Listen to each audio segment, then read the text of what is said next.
ஹல்லேலூயா, ஹல்லேலூயா. ஆமாம், இருக்கக்கூடாத பாவங்களிலே 7வது பாவம் நன்றி மறப்பது, இன்கிராட்டிடியூட். நன்றி மறப்பது. எத்தனை பேர் நன்றி உள்ள அந்த வருஷத்தின் கடைசி ஆராதனைக்கு வந்திருக்கீங்க எனக்கு தெரியல. ஆனால் இருக்கக்கூடாத பாவங்களில் 7வது பாவம் நன்றியை மறந்து சிலர்லாம் இருக்கிறீங்க. அது ஆண்டவருக்கு ரொம்ப துக்கமாக இருக்குது. ஆண்டவர் எவ்வளவோ நன்மை செய்தாலும், ஆண்டவர் எண்ணத்தை கொடுத்தாலும், ஆண்டவரை குற்றம் சாட்டுறதுக்கு தான் இருக்கிறீங்களே தவிர நன்றி என்று சொல்கிறதுக்கு கூட வாய் திறக்க மாட்டேனுது, மனம் இல்லை. அதை பார்த்து ரொம்ப ஆண்டவர் துக்கப்படுறாரு. இன்றைக்கு தலைப்பே நன்றி மறப்பது, இன்கிராட்டிடியூட். லூக்கா எழுதின சுவிசேஷம் நம்ம எல்லாருக்கும் தெரிந்த வேத பகுதி தான். லூக்கா எழுதின சுவிசேஷம் 17ஆம் அதிகாரத்தை நம்ம எடுத்துக்கொள்ளலாம். 17ஆம் வசனத்தையும் 18ஆம் வசனத்தை இப்போ நம்ம வாசிக்க கேட்போம். லூக்கா எழுதின சுவிசேஷம் 17ஆம் அதிகாரம் 17வது வசனம் 18ஆம் வசனத்தை வாசிக்க கேட்போம். அப்பொழுது இயேசு சுத்தமானவர்கள் 10 பேர் அல்லவா, சுத்தமானவர்கள் 10 பேர் அல்லவா, மற்ற 9 பேர் எங்கே, மற்ற 9 பேர் எங்கே, தேவனை மகிமைப்படுத்துகிறதற்கு, தேவனை மகிமைப்படுத்துகிறதற்கு இந்த அந்நியனே ஒழிய, இந்த அந்நியனை ஒழிய மற்றொருவனும் திரும்பி வர காணோமே, மற்றொருவனும் திரும்பி வர காணோமே என்று சொல்றார் ஆண்டவர். ஹல்லேலூயா. இந்த லூக்கா எழுதின சுவிசேஷம் 17ஆம் அதிகாரத்தில் 11ஆம் வசனத்திலிருந்து 19ஆம் வசனங்கள் வரையிலும் ஒரு சம்பவத்தை நம்ம இங்கே பார்க்கிறோம். இந்த சம்பவம் நம்ம எல்லாருக்கும் நன்றாக தெரிந்த ஒரு சம்பவம் தான். இது புதிதானதாக ஒன்றும் இல்லை. இங்கே என்ன சொல்றாருன்னா, ஆண்டவராகிய இயேசு கிறிஸ்து இந்த வருஷத்தின் கடைசி நாட்களிலே மாத்திரமல்ல, ஒவ்வொரு நாளும் நாம் ஆண்டவருக்கு நன்றி செலுத்த வேண்டும், நன்றி அறிதலோடு இருக்க வேண்டும் என்பதற்காக தான் ஒரு நடைபெற்ற, வேதத்தில் நடைபெற்ற ஒரு சம்பவத்தை பரிசுத்த ஆவியானவர் இங்கே மிக தெளிவாக நமக்கு எழுதி வைத்திருக்கிறார். ஹல்லேலூயா சொல்லுங்க. அப்போ ஆண்டவரை நான் எக்காலத்திலும், கர்த்தரை நான் எக்காலத்திலும் ஸ்தோத்தரிப்பேன், அவர் துதி எப்பொழுதும் என் வாயில் இருக்கும் என்று சொல்லி சங்கீதத்தில் நாம் வாசிக்கிறோம்.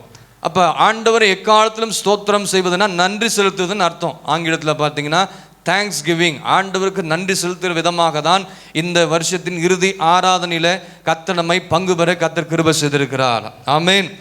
ஆண்டவர் நாம் எக்காலத்திலும் ஸ்தோத்திரம் பண்ணி எந்த விஷயத்தில் அவருக்கு நாம் நன்றி செலுத்த வேண்டும், எந்த விஷயங்களிலே நாம் அவருக்கு நன்றி பலிகளை ஏறெடுக்க வேண்டும் என்பதற்காக தான் சொல்லப்பட்ட ஒரு அற்புதமான ஒரு வேத பகுதி. நாம் இதெல்லாம் இதை வாசிச்சுட்டு அப்படியே நம்ம போயிடுவோம். ஆனால் இதில் மறைந்திருக்கிற சத்தியங்கள், ஆழமான உபதேசங்கள் என்ன என்பதை இந்த நாளிலே தேவன் நம்மோடு கூட பேச விரும்புகிறார். எத்தனை பேர் ஆமென் சொல்ல போறீங்க?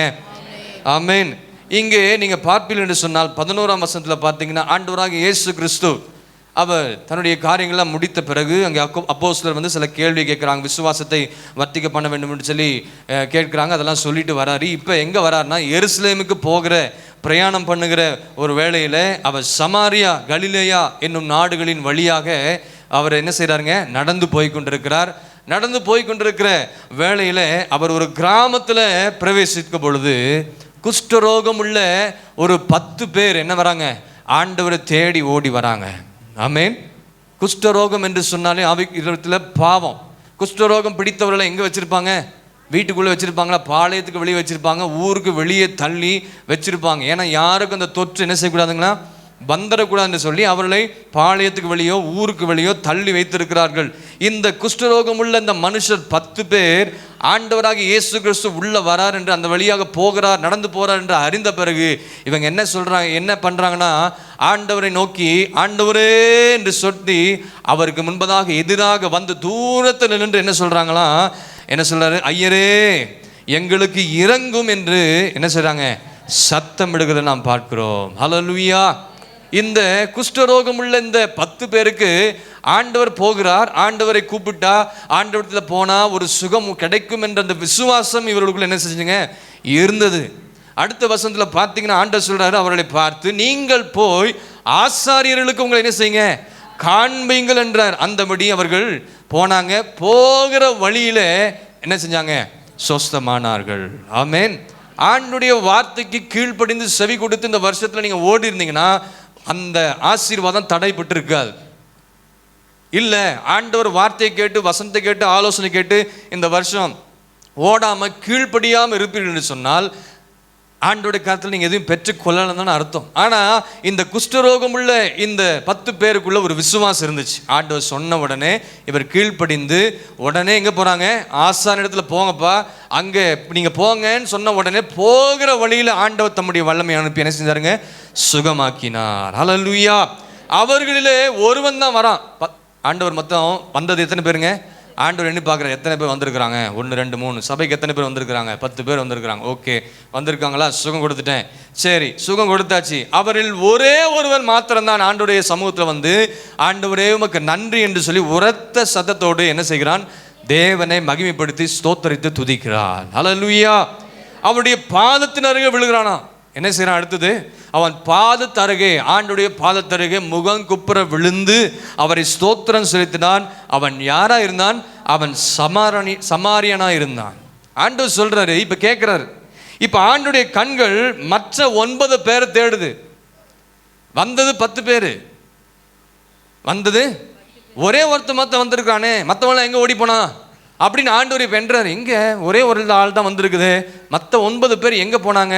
அறிவித்தோமை கூட்டத்துக்கு வாங்கன்னு சொல்லி மற்றவங்களாம் எங்க போனாங்கன்னு சொல்லி ஆண்டவர் எண்ணி பார்க்கிறார். உடனே சொல்றார், ஆண்டவர் சொல்றார், என்ன சொல்றாருன்னா, தேவனை மகிமைப்படுத்துகிறதற்கு இந்த அந்நியனே ஒழிய ஒருவனும் திரும்ப வர காணோமே என்று சொல்லி அந்த வந்தான் பார்த்தீங்களா ஒருத்தன், ஆண்டவர் தேடி மகிமைப்படுத்தி நன்றி செலுத்த ஆண்டவர் அவனை பார்த்து சொல்றார், அவனை நோக்கி நீ எழுந்து போ, உன் விசுவாசம் உன்னை ரட்சித்தது என்றார். ஹல்லேலூயா. ஆண்டவர் அவனை சுகப்படுத்துறது மாத்திரமல்ல, அவன் போய் ஆண்டவர்கிட்ட போய் திரும்பி நன்றி செலுத்துறான். ஆண்டவர் சொல்றாரு, உன் விசுவாசம் உன்னை ரட்சித்தது, நீ சமாதானத்தோடு சந்தோஷத்தோடு போன அனுப்பிச்சிட்டாரு.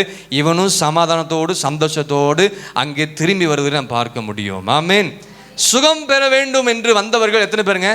10 பேர். இப்ப சுகம் பெற்ற பிறகு ஆண்டவர் எதிர்பார்க்கிற காரியம்னா 10 பேரும் திரும்பி வந்து நன்றி செலுத்த வேண்டும் என்று ஆண்டவர் எதிர்பார்த்தார். அப்படிதானே? சபைக்கு எல்லாரும் வரீங்களே, ஆசீர்வாதத்துக்கு தானே வரோம், நன்மைகளை பெற்றுக்கொள்ளணும் வரோம், எதையாச்சும் ஒன்று பெற்றுக்கொள்ளணும் தான் சபைக்கு நாம் வருகிறோம். ஆனால் ஆண்டவர் இடத்துல போன உடனே விசுவாசம் இருக்குது, உங்களுக்கு நல்ல ஜெபம் இருக்குது, உபவாசம் இருக்குது, எல்லாமே இருக்குது. ஆனால் ஆண்டவருடைய சமூகத்தில் வந்து நன்றி செலுத்த இருதயம் மனம் இல்லை. நன்றி மறந்து இருக்கிறாங்க நிறைய பேர், இந்த 9 பேரை போல. ஆனால் அதில் 9 பேர் வரல, ஒருத்த மட்டும் திரும்பி வந்திருக்கிறான். இது இந்த சம்பவத்துக்கு முன்பதாக நீங்கள் அப்படியே கொஞ்சம் யோசித்து பார்த்தீங்கன்னா, கொஞ்ச நேரத்துக்கு முன்பதாக 10 பேருடைய சத்தம் கேட்குது. 10 பேருடைய சத்தம் கேட்குது ஆண்டவருக்கு. ஆண்டவரே, ஐயரே எங்களுக்கு இறங்கும். 13ஆம் வசனம் வாசிங்க பார்ப்போம். இயேசு ஐயரே, இயேசு ஐயரே எங்களுக்கு இறங்கும் என்று சத்தமிட்டார்கள். விமலாக்கா வாசித்தது ஒருத்தருடைய வாய்ஸ். இப்போ 10 பேரை நான் மைக்கில் வாசித்து வச்சா எவ்வளோ சத்தம் இருக்கும்? எவ்வளோ சத்தம் இருக்கும்? நீங்கள் எல்லாம் சேர்ந்து சொல்லுங்க பார்ப்போம். ரொம்ப தூங்குற மாதிரி சொல்ற மாதிரி, இயேசு ஐயரே உங்களுக்கு குஷ்டரோகம் பிடிச்சிருந்தா இயேசு ஐயரே எங்களுக்கு, அப்படி சொல்லுவீங்க. ஒரு வியாதி வந்து அப்படியே சொல்லுவீங்க. என்ன சொல்லுவீங்க? சொல்லுங்க பாப்பா. எல்லாரும் மேல இருக்கும், வெளியே இருக்கும், எல்லாரும் இயேசு ஐயரே எங்களுக்கு இறங்கும் என்று சத்தமிட்டார்கள். ஆமென். ஆமா, ஆசீர்வாதம் பெறது வரைக்கும் தான் இந்த சத்தம்லாம் வரும். ஆமா, எல்லாம் வரும். வீடு கட்டுற வரைக்கும் தான் அந்த ஜெபம் இருக்கும். வியாபாரம் நல்லா வரணும்னா ஜெபம் இருக்கும். படிப்பு நல்லா வரணும்னா ஜெபம் இருக்கும். வேலை கிடைக்கலன்னா ஜெபம் இருக்கும். கர்த்தரை தேடி வருவோம், பாஸ்டரை தேடி வருவோம், பின்மாரிக்குள்ள ஜெப குறிப்பு சொல்லுவோம். ஆனால் வேலை கிடைச்ச பிறகு ஆண்டவரை மறந்து போயிடுறோமே. ஆண்டவருக்கு நன்றி செலுத்துறதுக்கு இருதயம் இல்லாமல் போதே, கல்லா போயிடுதே. நேரமே இல்லை பாஸ்டர், எங்களுக்கு வேலையே சரியாக போகுது அப்படின்னு ஆண்டவரும் ஜெபம் பண்ணுவீங்க பார்த்தீங்களா? எனக்கு நேரம் தம்பி, அடுத்த வருஷம் இந்த ஜெப குறிப்புக்கு பதில் கொடுக்குறேன்னு சொல்லிட்டு போயிட்டே இருந்துருவார். ஆமாம், அப்படி தான் பண்ணுவார். யாராக இருந்தாலும் சரி, நானாக இருந்தாலும் சரி, நீங்களாக இருந்தாலும் சரி, அப்படி தான் ஆண்டவர் செய்வார். கொஞ்ச நேரத்துக்கு பிறகு நன்றி என்று சொல்கிற ஒரே ஒரு வார்த்தை தான் கம்மியாக கேட்குது சவுண்டு. ஆண்டவரே நமக்கு நன்றின்னு சொல்லி தேவ சமூகத்தை வந்து மகிமைப்படுத்துகிறோம். அப்போ ஆண்டோடைய இருதயம் எப்படி இருந்திருக்கும் நீங்கள் பாருங்கள். இவ்வளோ உதவி செஞ்சேன், இவ்வளோலாம் அவங்களுக்கு கொடுத்தேன், ஒரு நன்றி இருக்குது அவங்களுக்கு. உங்களுக்கே அவ்வளோ கஷ்டம் இருக்குதுன்னா அப்போ ஆண்டவருக்கு எவ்வளோ வேதனைப்படுவார், துக்கப்படுவார். அல்லேலூயா. ஆனால் நன்றி எதிர்பார்த்து செய்யாதீங்க. செய்கிறாங்களா? நன்றி இல்லையா? விடுங்க, பரவாயில்ல. ஆனால் நன்றி உள்ளாமல் இருக்கணும்னு ஆண்டவர் சொல்கிறார். ஆமென். அதை தான் இன்றைக்கி ஆண்டவர் கேட்குறார். நன்றியை மறந்து இருக்கிறீங்களே, நன்றி மறப்பது, இன்கிராட்டிடியூடாக இருக்கிறீங்க. நன்றியை மறந்து நீங்கள் இருந்து கொண்டிருக்கிறீங்களே. இவர்கள் சுகம் பெற்றதுக்கு காரணம் விசுவாசம் இருந்துச்சு. இன்னைக்கு எல்லாருக்குமே விசுவாசம் இருக்குது. நல்லா கை தட்டி பாட்டு பாடிடுறோம், நல்லா ஜெபிச்சிடுறோம், எல்லா கூட்டங்களுக்கும் போய் உட்காந்துடுறோம். ஆனால் திரும்பி வந்து ஆண்டோட சமூகத்தில் சாட்சி சொல்கிறது கூட நேரம் இல்லை. வேலை கிடச்சிச்சு, சாட்சி சொல்லாமல் இருக்க, வேலை போயிடும். அப்புறம் ஆமாம், வீடு கொடுத்தாருல, சாட்சி சொல்லாமே. சுகம் கொடுத்தாரே, சாட்சி சொல்லாமே. நல்லா ஆரோக்கியம் கொடுத்தாரே, சாட்சி சொல்லாமே. சாட்சி சொல்கிறதுக்கு வெட்கப்படுறீங்க. எதுக்கு சாட்சி சொல்லணும்? ஆண்டுடைய நாம மகிமைப்படுத்துக்காக, பக்தி விருத்திக்கு உண்டாகதாக, சபைக்கு பக்தி விருத்திக்கு உண்டாக நீங்கள் தேவ சமூகத்தில் சொல்லுமா சாட்சி சொல்லணும். அல்லேலூயா. இது வரைக்கும் சாட்சி சொல்லாத ஆட்கள்லாம் இருக்கிறாங்க. அப்படி இருக்காதீங்க. கர்த்தர் என்ன செய்தாலும் அதை தேவ சமூகத்தில் வந்து நன்றி செலுத்துகிற விதமாக சபையார் முன்பதாக நான் சாட்சியாக கர்த்தர் வைத்திருக்கிறான்னு சொல்லி கர்த்தரை மாத்திரம் மகிமைப்படுத்த வேண்டும். அல்லேலூயா. இந்த 10 குஷ்டரோகிகளுக்கு சுகம் பெறுவதற்கு விசுவாசம் இருந்தது. சுகம் பெற்ற பிறகு நன்றி செலுத்துறதுக்கு மனம் இல்லாமல் போயிடுச்சு. அதுதான் அந்த 9 பேர். அநேக நேரங்களில் நான் ஏற்கனவே சொன்னதான், ஜெபிக்கிறோம், விசுவாசத்தில் நிற்கிறோம், உபவாசம் பண்ணுறோம், சுகம் பெற்றுக்கொள்கிறோம், ஆசீர்வாதத்தை பெற்றுக்கோ. ஆனால் நன்றி செலுத்துறதுக்கு இருதயம் என்ன வருதுல? இல்லாமல் போகுது. இருதயமே இல்லை. ஆண்டவர் ரொம்ப துக்கமாக இருக்கிறார். அதை உணர்த்துறதுக்காக தான் இந்த வேத பகுதி ஆண்டவர் லூக்கா எழுதின சுவிசேஷம் 17ஆம் அதிகாரத்தில் தெளிவாக எழுதி வைத்திருக்கிறார். நீங்கள் உணர்ந்தணும், எப்படியெல்லாம் உங்களை நடத்தினேன், எப்படியெல்லாம் உங்களை கொண்டு போனேன். பாடுகள், பிரச்சனைகள், போராட்டங்கள், வியாதிகள், பலவீனங்கள், துக்கங்கள், கவலைகள், கண்ணீர்கள், ஏமாற்றங்கள், நிந்தைகள், அவமானங்கள், தோல்வி அடைந்த நேரத்தில் எப்படியெல்லாம் உங்களோடு கூட இருந்தார். அநேகர் விட்டு போயிருப்பாங்க, ஆனால் ஆண்டவர் நம்மோடு கூட இருந்து நம்மை தேற்றினாரே, அதற்காக கர்த்தருக்கு நன்றி செலுத்தணும். அல்லேலூயா. நம்ம திருச்சபையில் இத்தனை பேர் இருந்தாலும் ஆண்டவர் அத்தனை பேரையும் என்ன செய்திருக்காரு? ஆசீர்வச்சிருக்காரு இல்லையா? ஆமாம், நல்லா ஆசீர்வச்சிருக்காரு. பார்த்தாவே தெரியுது, உங்களை எல்லாரையும் பார்த்தா ரொம்ப நல்லா ஆசீர்வச்சிருக்கிறாரு, நல்லா உயர்த்திருக்கிறாரு, நல்லா செழிப்பாக வச்சிருக்கிறாரு. எந்த குறை இல்லாமல் நிறைவான ஆசீர்வாதத்தை என்ன செஞ்சிருக்கிறாருங்க? வைத்திருக்கிறார். ஆசீர்வாதம், சுகம் கொடுத்துருக்கிறாரு, நன்மை பெற்றிருக்கிறோம். ஆனால் திரும்பி வந்து நன்றி செலுத்த எத்தனை பேருக்கு மனம் இருக்குதுங்க? எத்தனை பேருக்கு அந்த மனம் இருக்குது? அதுதான் ஆண்டவர் கேட்குறாரு. இன்னைக்கு வருஷத்தின் கடைசியில் எத்தனை பேர் நன்றி உள்ள தேவ சமூகத்தில் வந்திருக்கிறீங்க? இந்த வருஷத்தின் கடைசியில், வருஷ கடைசி ஆராதனைக்கு வந்திருக்கிறோம். எதற்கு வந்திருக்கோம்னா ஆண்டவருக்கு நன்றி செலுத்தும்படியாக தான் தேவ சமூகத்தில் கூடியிருக்கிறோம். ஹல்லேலூயா. ஆமென். நினைத்து பாருங்க, உங்களை ரட்சித்த நாளிலிருந்து இந்த நாள் வரைக்கும் எப்படியெல்லாம் உங்களை கொண்டு வந்தார், எப்படியெல்லாம் கொண்டு வந்தார்ப்பா. நினச்சி பாருங்கள். வேலை இல்லாமல் இருந்தீங்க, குடும்பமாக இங்கே இந்த ஊருக்கு வந்தீங்க, ஒன்றுமே இல்லாமல் வந்தோம். ஆனால் இன்றைக்கு தேவ சமூகத்தில் ஆண்டவரோடு கூட இணைந்து, ஊழியர்களோடு கூட இணைந்து, சபையில் ஒரு ஐக்கியத்தோடு இருந்து எவ்வளவு அருமையாக, சாட்சியாக, மேன்மையாக உயர்த்தி மகிமைப்படுத்துகிற அளவுக்கு சகல ஜனங்களும் திரும்பி பார்க்குற அளவுக்கு வசனம் அப்படி தான் சொல்லுது. உங்களை மேன்மையாக வைப்பேன்னு சொல்லியிருக்காரு. வச்சாரா இல்லையா? ஆனால் நன்றி சொல்ல மாட்டேன்றீங்களே. ஆராதனை வெளில கூட வாயிலத்து நன்றி சொல்லுங்கன்னா முசுன்னு தான் பேசுகிறீங்க. இதெல்லாம் பிடிக்காத ஆண்டவருக்கு. இந்த 3 ஜெபம்லாம் ஆண்டவர் ஏற்றுக்கொள்ளவே மாட்டார். நிச்சயமாக இந்த மனசுக்குள்ளே சோத்திரம் பண்ணுறான்னு சொல்கிறாங்க பார்த்தீங்களா, அதெல்லாம் பொய். நான் நம்பவே மாட்டேன். அது வாயை திறந்து ஆண்டவர் பேசணும்னு சொல்கிறாரு. ஆமென். உன் வாயை விரிவாய் திற. ஆமாம், வாயை திறந்தால் தானே ஆண்டவர் இதையாவது செய்ய முடியும். அப்போ இந்த வருஷம் முழுவதும் எப்படியெல்லாம் கர்த்தர் நடத்தினார் என்று சொல்லி சற்று நீங்கள் யோசித்து நிதானித்து பாருங்கள். பிள்ளையுடைய வாழ்க்கையில், அவங்க எஜுகேஷனில் ஆண்டவர் தேவைகளை சந்தித்தார், அவங்க படிக்கிற இடத்துல பாதுகாத்தார். உங்கள் வேலையில் எத்தனையோ போராட்டங்கள், பிரச்சனைகள் வந்தது, உங்கள் விரோதமாக பலர் எழும்பினாங்க.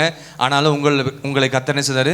மற்றவர்களை காலத்தில் உங்கள் வேலையில் ப்ரொமோஷனை கொடுத்துருக்கிறாரு, பிஸ்னஸில் உயர்த்தி வச்சிருக்கிறாரு, மகிமையான காரியங்களை செய்திருக்கிறார். வாலிப பிள்ளைகளுக்கு நல்ல வேலையும் ஐடி ஃபீல்டில் கர்த்தர் கொடுத்துருக்கிறாரு. ஆனால் கர்த்தரை தேடுறதுக்கு இருதயம் இல்லை. ஏன் இப்படி இருக்கிறீங்கன்னே தெரில. இந்த சபையில் தான் அப்படி இருக்கிறாங்க. ஆமாம், இந்த சுத்திகரிப்பு ஜெபத்துக்கு எத்தனை வாலிப பிள்ளைங்க வந்தீங்கன்னு பார்ப்போம். கையை வைத்த வேண்டாம், யோசிச்சு பாருங்க. உங்கள் பிள்ளைகளும் அனுப்ப மாட்டாங்க, அவங்களும் வரதில்லை. வரவங்களை குறித்து நான் சொல்லலை. ஆண்டவருக்கு நன்றி உள்ள இறுதி இருந்தால் நீங்கள் கர்த்தரை நிச்சயமாக தேடி ஓடி வருவீங்க. ஹல்லேலூயா. இன்னைக்கு திருச்சபையில் இத்தனை பேர் இருந்தாலும் எத்தனை பேர் வராங்க பாருங்க ஜெபத்துக்கு.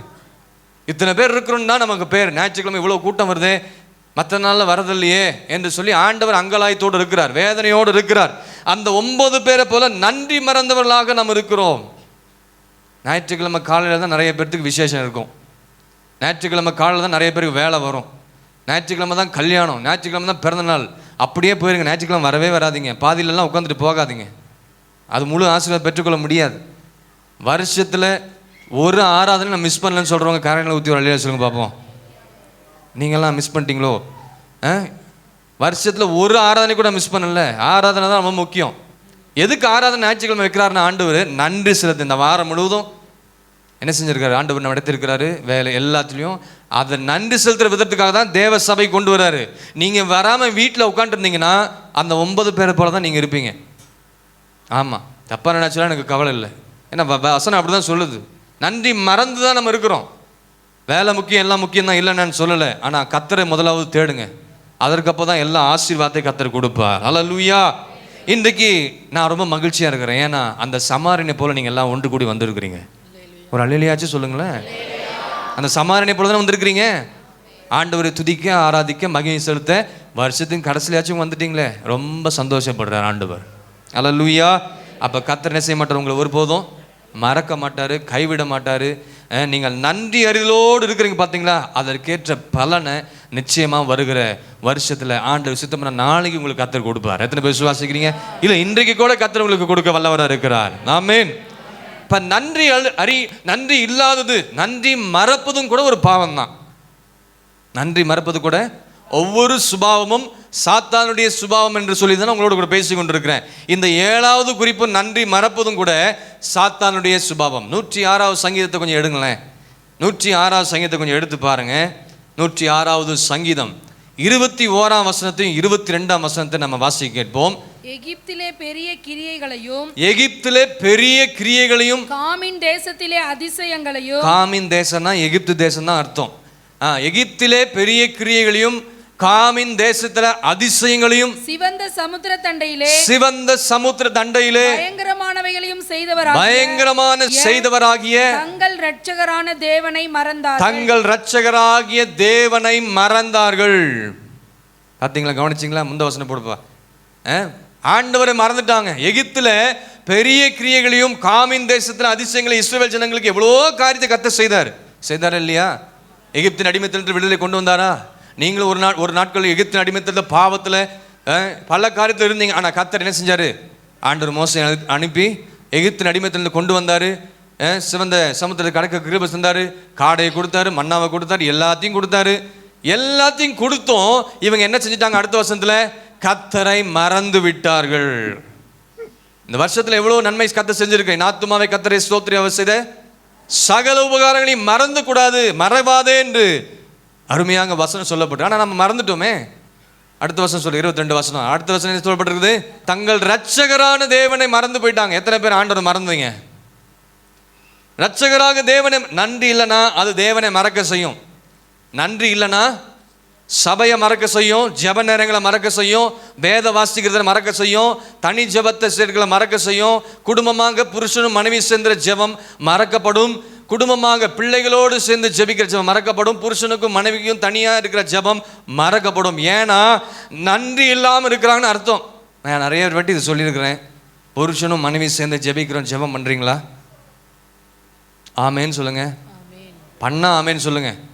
ஒரு வயதான ஒரு ஃபேமிலி இருந்தாங்க. அவங்க சொன்னாங்க, இவர் வரவே மாட்டேன், இவர் வந்தால் எனக்கு ஜெபமே வரமாட்டேன் பாஸ்டர்னாங்க.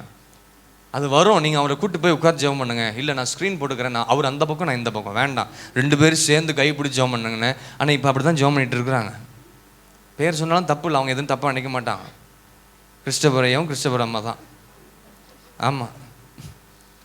இப்போ அவங்க 2 பேரும் சேர்ந்து எத்தனை பேர் ஜெபிக்கிறீங்க? அதுதான் ஆண்டவர் விரும்புகிறார். புருஷன் மனைவி சேர்ந்து ஜெபிக்கணும். பிள்ளைகளுக்கு தனிப்பட்ட ஜெபம் இருக்கணும், புருஷனுக்கு தனி ஜெபம் இருக்கணும், மனைவிக்கு தனி ஜெபம், அப்புறம் குடும்பமாக சேர்ந்து ஜெபம் இருக்கணும். ஹல்லேலூயா. அதுதான் நன்றி செலுத்துகிற விதம். ஆமென். அவர் செயல்களை மறக்க செய்வதுதான் சாத்தானுடைய சுபாவம். கவனிச்சிங்களா? அவருடைய செயல்களை நீங்கள் மறந்துட்டீங்கன்னா அது யாருடைய சுபாவம்? அதுதான். இதுவும் நன்றி மறப்பது சாத்தானுடைய சுபாவம். ஆகவே தான் சொன்னேன், நன்றி இல்லைனா அது சாத்தானின் சுபாவம். எல்லா பாவங்களுக்கும் அடித்தளம் என்னன்னா நன்றி இல்லாமல் இருப்பது தான். ஆச்சரியமா இருக்குல்ல? வசனத்தை பாருங்க. எல்லா பாவத்திற்கும் அடித்தளம் என்னதுங்க? நன்றி இல்லாமல் இருப்பது தான். இதுலேருந்து தான் ஒவ்வொரு பாவம் முளைக்குதான். நன்றி இல்லாமல் இருக்கிறனால தான் ஒவ்வொரு பாவம் முளைக்குதான். ஸ்தோத்திரம் பண்ணுங்க, துதிங்க, மகிமைப்படுத்துங்க, இதெல்லாம் நன்றி செலுத்துறது தான். ரோமர் 1ஆம் அதிகாரம் 21ஆம் வசனத்தில் பாருங்க. அது அங்கே என்ன சொல்லப்பட்டிருக்கு பாரு. ரோமர் 1ஆம் அதிகாரம் 21ஆம் வசனத்தை நம்ம வாசிக்க கேட்போம். அவர்கள் தேவனை அறிந்தும், நம்ம நல்ல சத்தியத்தை அறிந்தும், தேவனை அறிந்தும் அவரை தேவன் என்று மகிமைப்படுத்தாமலும்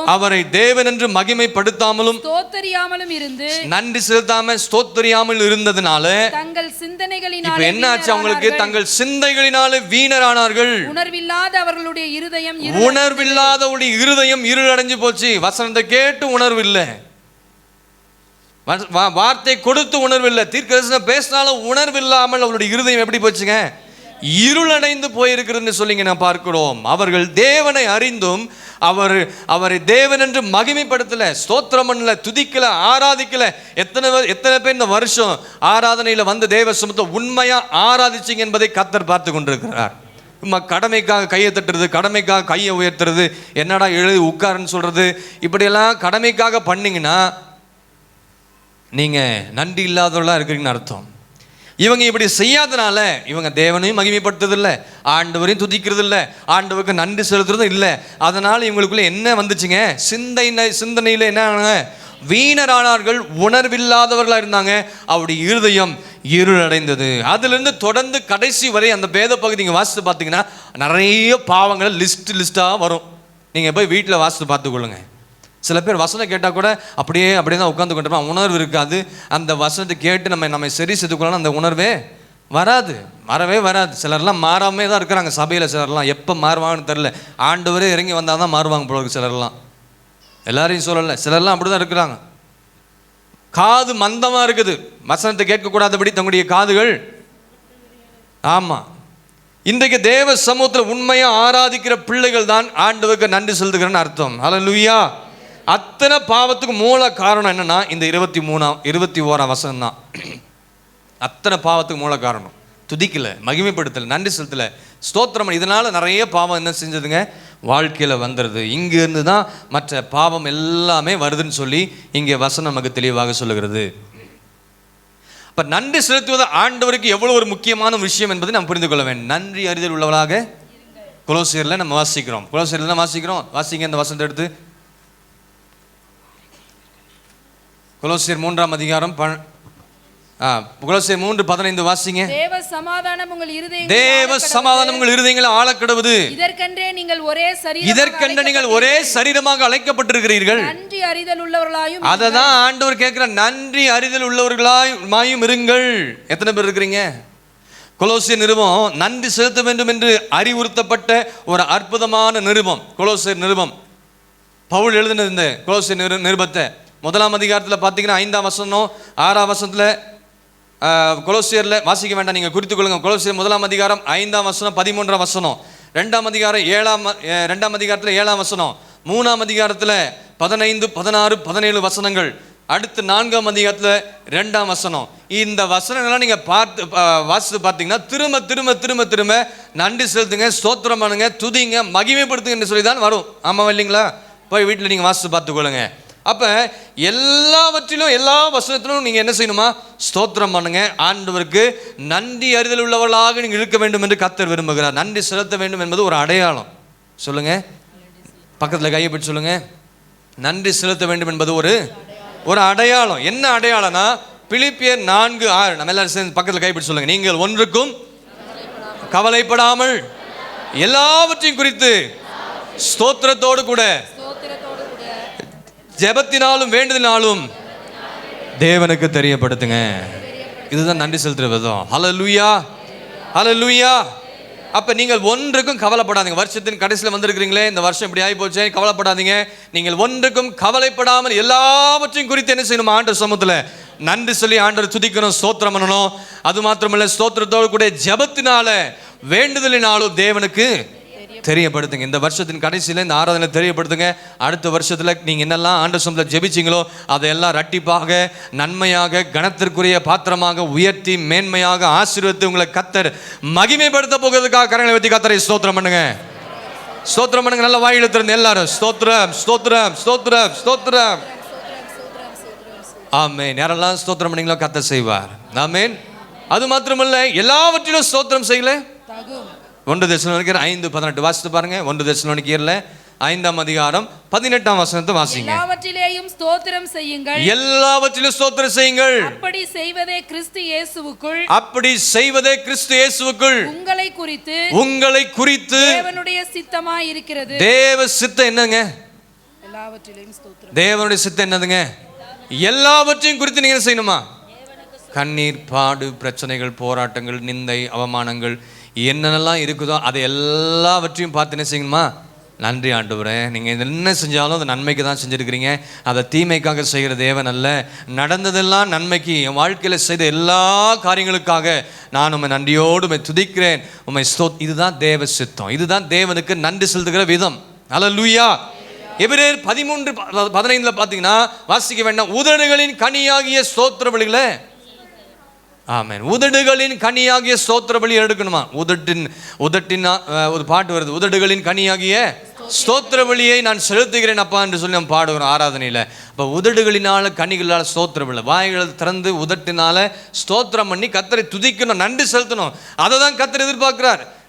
அப்போ நீங்கள் எப்படி இருக்கிறீங்க சற்று உங்களை ஆராய்ந்து பார்த்துக்கணும். வேதம் முழுவதும் தேவ பிள்ளை இடத்துல கர்த்தர் எதிர்பார்க்கிற ஒரே ஒரு காரியம் என்னன்னா, நீங்கள் நன்றியாக இருக்கிறீங்களா, எனக்கு நீங்கள் நன்றி உள்ள இருங்கன்னு சொல்லி ஆண்டவர் எதிர்பார்க்கிறார். ஆண்டோடைய எதிர்பார்ப்பை எத்தனை பேர் நிறைவேற்ற போறீங்க? ஆண்டோடைய சித்தத்தை எத்தனை பேர் செய்ய போறீங்க? ஹல்லேலூயா, ஹல்லேலூயா. ஒரு பக்தன் இப்படி சொன்னாராம், என்ன சொன்னார்னா, நீங்கள் குளங்கள் எல்லாம் பார்த்தீங்கன்னா தாமரை பூத்துருக்கோம், பார்த்துருக்கீங்களா? குளத்தில் குளிச்சிருக்கீங்களா? ஐயோ நான் சரி குளிச்சிருக்க மாட்டேங்க. நாங்கள் எங்கள் ஊர்லாம் குளிச்சிருக்கோம். அந்த திருநெல்வேலியில் இருக்க பார்த்தீங்கன்னா ஆடு மாடு எல்லாம் குளிக்கும், நாங்களும் சேர்ந்து குளிப்போம். ஆமாம், அது அந்த பக்கம் குளிக்கும், நாங்கள் இந்த பக்கம் குளிக்கணும். இப்போ இல்லை, ரொம்ப நாளாச்சு குளிச்சு. அம்மா ஊருக்கு போனால் தான் குளிப்போம். 12 மணிக்கு போவோம், நல்லா போய் குளிச்சுட்டு நல்லா மீன் பொரிச்சு வச்சுருப்பாங்க எங்கள் பாட்டி. அப்படி நல்லா சாப்பிட்டு வந்து அப்படி குளிச்சுட்டு வந்து பிறகு பயங்கர பசி எடுக்கும்.